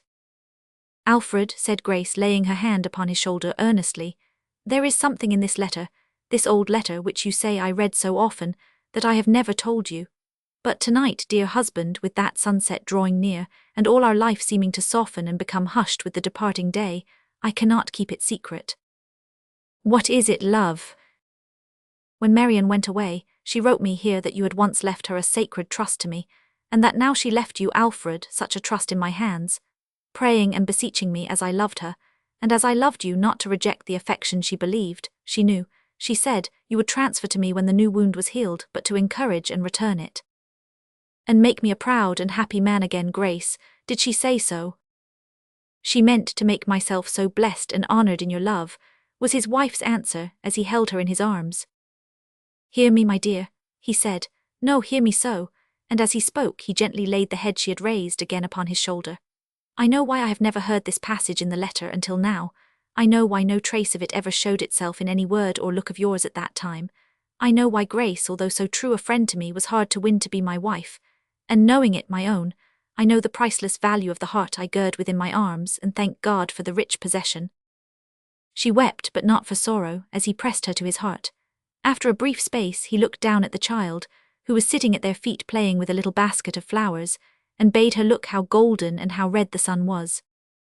Alfred, said Grace, raising her head quickly at these words, the sun is going down, you have not forgotten what I am to know before it sets. You are to know the truth of Marian's history, my love, he answered. All the truth, she said imploringly, nothing veiled from me any more, that was the promise, was it not? It was, he answered. Before the sun went down on Marian's birthday, and you see it, Alfred, it is sinking fast. He put his arm about her waist, and looking steadily into her eyes rejoined. That truth is not reserved so long for me to tell, dear Grace, it is to come from other lips. From other lips, she faintly echoed. Yes, I know your constant heart, I know how brave you are, I know that to you a word of preparation is enough. You have said truly that the time is come. It is. Tell me that you have present fortitude to bear a trial, a surprise, a shock, and the messenger is waiting at the gate. What messenger, she said, and what intelligence does he bring? I am pledged, he answered her, preserving his steady look, to say no more. Do you think you understand me? I am afraid to think, she said. There was that emotion in his face, despite its steady gaze, which frightened her. Again she hid her own face on his shoulder, trembling, and entreated him to pause a moment. Courage, my wife. When you have firmness to receive the messenger is waiting at the gate. The sun is setting on Marian's birthday. Courage, courage, Grace. She raised her head and, looking at him, told him she was ready. As she stood and looked upon him going away, her face was so like Marian's as it had been in her later days at home that it was wonderful to see. He took the child with him. She called her back, she bore the lost girl's name, and pressed her to her bosom. The little creature, being released again, sped after him, and Grace was left alone. She knew not what she dreaded or what hoped, but remained there motionless, looking at the porch by which they had disappeared. Ah, what was that emerging from its shadow, standing on its threshold? That figure with its white garments rustling in the evening air, its head laid down upon her father's breast and pressed against it to his loving heart. Oh God! Was it a vision that came bursting from the old man's arms, and with a cry, and with a waving of its hands, and with a wild precipitation of itself upon her in its boundless love, sank down in her embrace? Oh Marian, Marian, oh my sister, oh my heart's dear love, oh joy and happiness unutterable so to meet again. It was no dream, no phantom conjured up by hope and fear, but Marian, sweet Marian. So beautiful, so happy, so unalloyed by care and trial, so elevated and exalted in her loveliness, that as the setting sun shone brightly on her upturned face, she might have been a spirit visiting the earth upon some healing mission. Clinging to her sister, who had dropped upon a seat and bent down over her, and smiling through her tears and kneeling close before her with both arms twining round her and never turning for an instant from her face, and with the glory of the setting sun upon her brow, and with the soft tranquillity of evening gathering around them, Marian at length broke silence, her voice so calm, low, clear and pleasant, well tuned to the time. When this was my dear home, Grace, as it will be now again. Stay, my sweet love, a moment, O Marian, to hear you speak again. She could not bear the voice she loved so well at first. When this was my dear home, Grace, as it will be now again, I loved him from my soul. I loved him most devotedly. I would have died for him, though I was so young. I never slighted his affection in my secret breast for one brief instant. It was far beyond all price to me, although it is so long ago and past and gone, and everything is wholly changed. I could not bear to think that you, who love so well, should think I did not truly love him once. I never loved him better, Grace, than when he left this very scene upon this very day. I never loved him better, dear one, than I did that night when I left here." Her sister, bending over her, could look into her face and hold her fast. "But he had gained, unconsciously," said Marian with a gentle smile, "another heart, before I knew that I had one to give him. That heart, yours, my sister, was so yielded up in all its other tenderness to me, was so devoted and so noble, that it plucked its love away and kept it secret from all eyes but mine. Ah, what other eyes were quickened by such tenderness and gratitude, and was content to sacrifice itself to me? But I knew something of its depths, I knew the struggle it had made. I knew its high, inestimable worth to him, and his appreciation of it let him love me as he would. I knew the debt I owed it. I had its great example every day before me. What you had done for me, I knew that I could do, Grace, if I would, for you. I never laid my head down on my pillow, but I prayed with tears to do it. I never laid my head down on my pillow, but I thought of Alfred's own words on the day of his departure, and how truly he had said, for I knew that, knowing you, that there were victories gained every day in struggling hearts, to which these fields of battle were nothing, thinking more and more upon the great endurance cheerfully sustained, and never known or cared for, that there must be, every day and hour, in that great strife of which he spoke. My trial seemed to grow light and easy, and he who knows our hearts, my dearest, at this moment, and who knows there is no drop of bitterness or grief, of anything but unmixed happiness, in mine, enabled me to make the resolution that I never would be Alfred's wife, that he should be my brother and your husband if the course I took could bring that happy end to pass, but that I never would, Grace, I then loved him dearly, dearly, be his wife. Oh, Marian, oh, Marian! I had tried to seem indifferent to him, and she pressed her sister's face against her own, but that was hard, and you were always his true advocate. I had tried to tell you of my resolution, but you would never hear me, you would never understand me. The time was drawing near for his return. I felt that I must act before the daily intercourse between us was renewed. I knew that one great pang, undergone at that time, would save a lengthened agony to all of us. I knew that if I went away then, that end must follow which has followed, and which has made us both so happy, Grace. I wrote to good Aunt Martha for a refuge in her house. I did not then tell her all but something of my story, and she freely promised it. While I was contesting that step with myself, and with my love of you and home, Mr. Warden, brought here by an accident, became, for some time, our companion. I have sometimes feared of late years that this might have been, exclaimed her sister, and her countenance was ashy pale. You never loved him, and you married him in your self-sacrifice to me. He was then, said Marian, drawing her sister closer to her, on the eve of going secretly away for a long time. He wrote to me after leaving here, told me what his condition and prospects really were, and offered me his hand. He told me he had seen I was not happy in the prospect of Alfred's return. I believe he thought my heart had no part in that contract, perhaps thought I might have loved him once and did not then, perhaps thought that when I tried to seem indifferent I tried to hide indifference, I cannot tell. But I wish that you should feel me wholly lost to Alfred, hopeless to him, dead. Do you understand me, love? Her sister looked into her face attentively. She seemed in doubt. I saw Mr. Warden and confided in his honor, charged him with my secret on the eve of his and my departure. He kept it. Do you understand me, dear? Grace looked confusedly upon her. She scarcely seemed to hear. My love, my sister, said Marian, recall your thoughts a moment, listen to me. Do not look so strangely on me. There are countries, dearest, where those who would abjure a misplaced passion, or would strive against some cherished feeling of their hearts and conquer it, retire into a hopeless solitude, and close the world against themselves and worldly loves and hopes forever. When women do so, they assume that name which is so dear to you and me, and call each other sisters. But there may be sisters, Grace, who in the broad world out of doors, and underneath its free sky, and in its crowded places, and among its busy life, and trying to assist and cheer it and to do some good, learn the same lesson, and who, with hearts still fresh and young and open to all happiness and means of happiness, can say the battle is long past, the victory long won. And such a one am I, you understand me now. Still she looked fixedly upon her, and made no reply. Oh, Grace, dear Grace, said Marian, clinging yet more tenderly and fondly to that breast from which she had been so long exiled, if you were not a happy wife and mother, if I had no little namesake here, if Alfred, my kind brother, were not your own fond husband, from whence could I derive the ecstasy I feel tonight? But as I left here, so I have returned. My heart has known no other love, my hand has never been bestowed apart from it. I am still your maiden sister, unmarried, unbetrothed, your own loving old Marian, in whose affection you exist alone and have no partner, Grace. She understood her now. Her face relaxed, sobs came to her relief, and falling on her neck she wept and fondled her as if she were a child again. When they were more composed, they found that the doctor and his sister, good Aunt Martha, were standing near at hand with Alfred.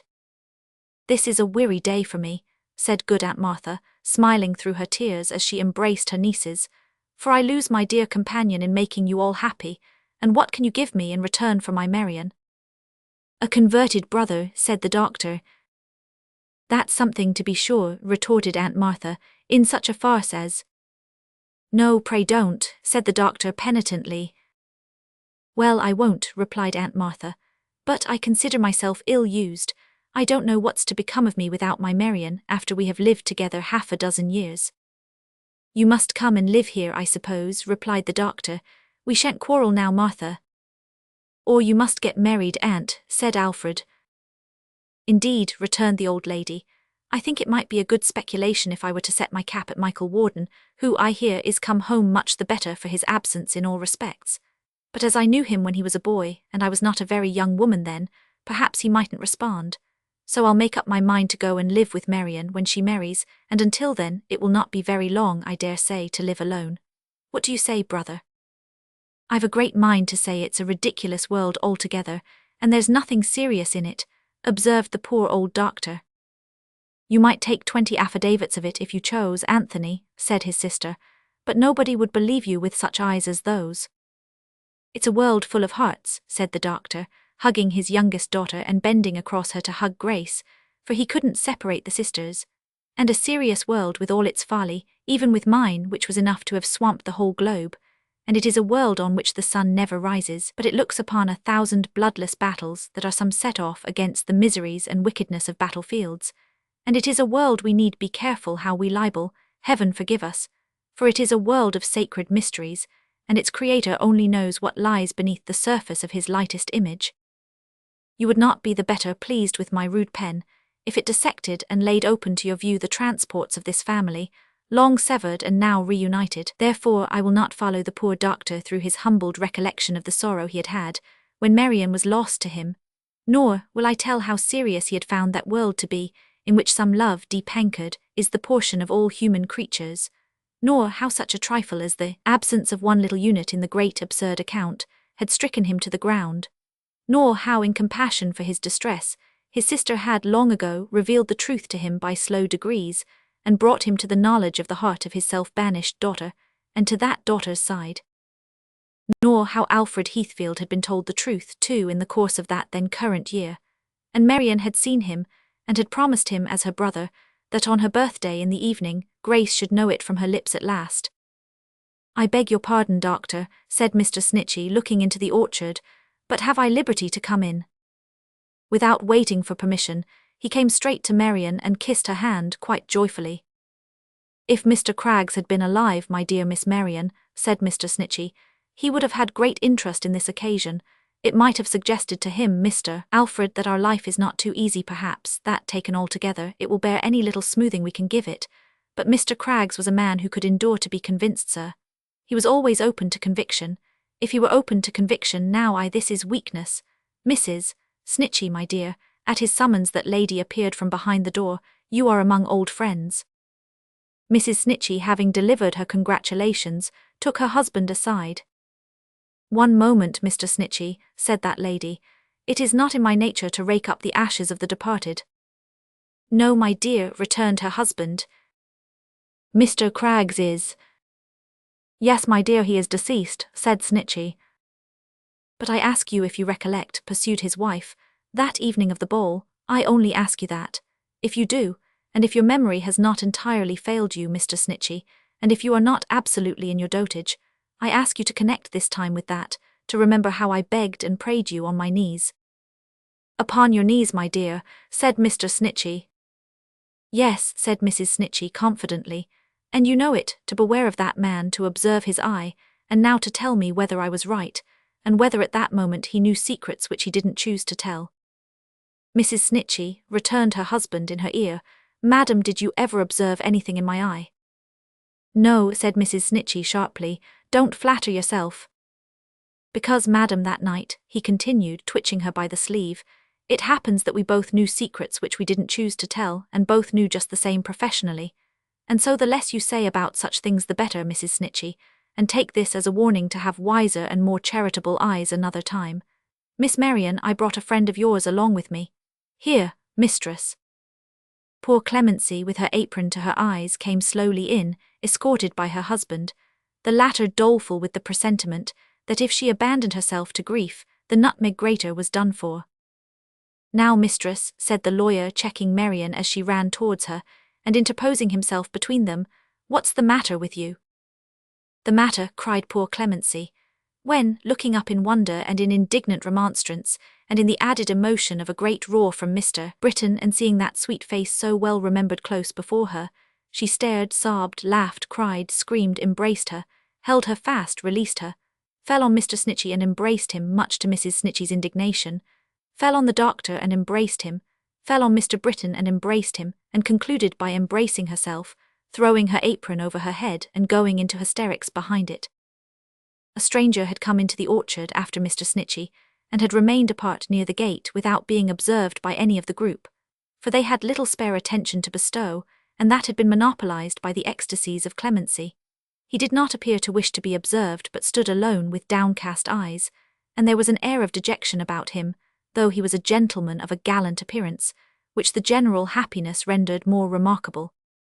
None but the quick eyes of Aunt Martha, however, remarked him at all, but almost as soon as she espied him, she was in conversation with him.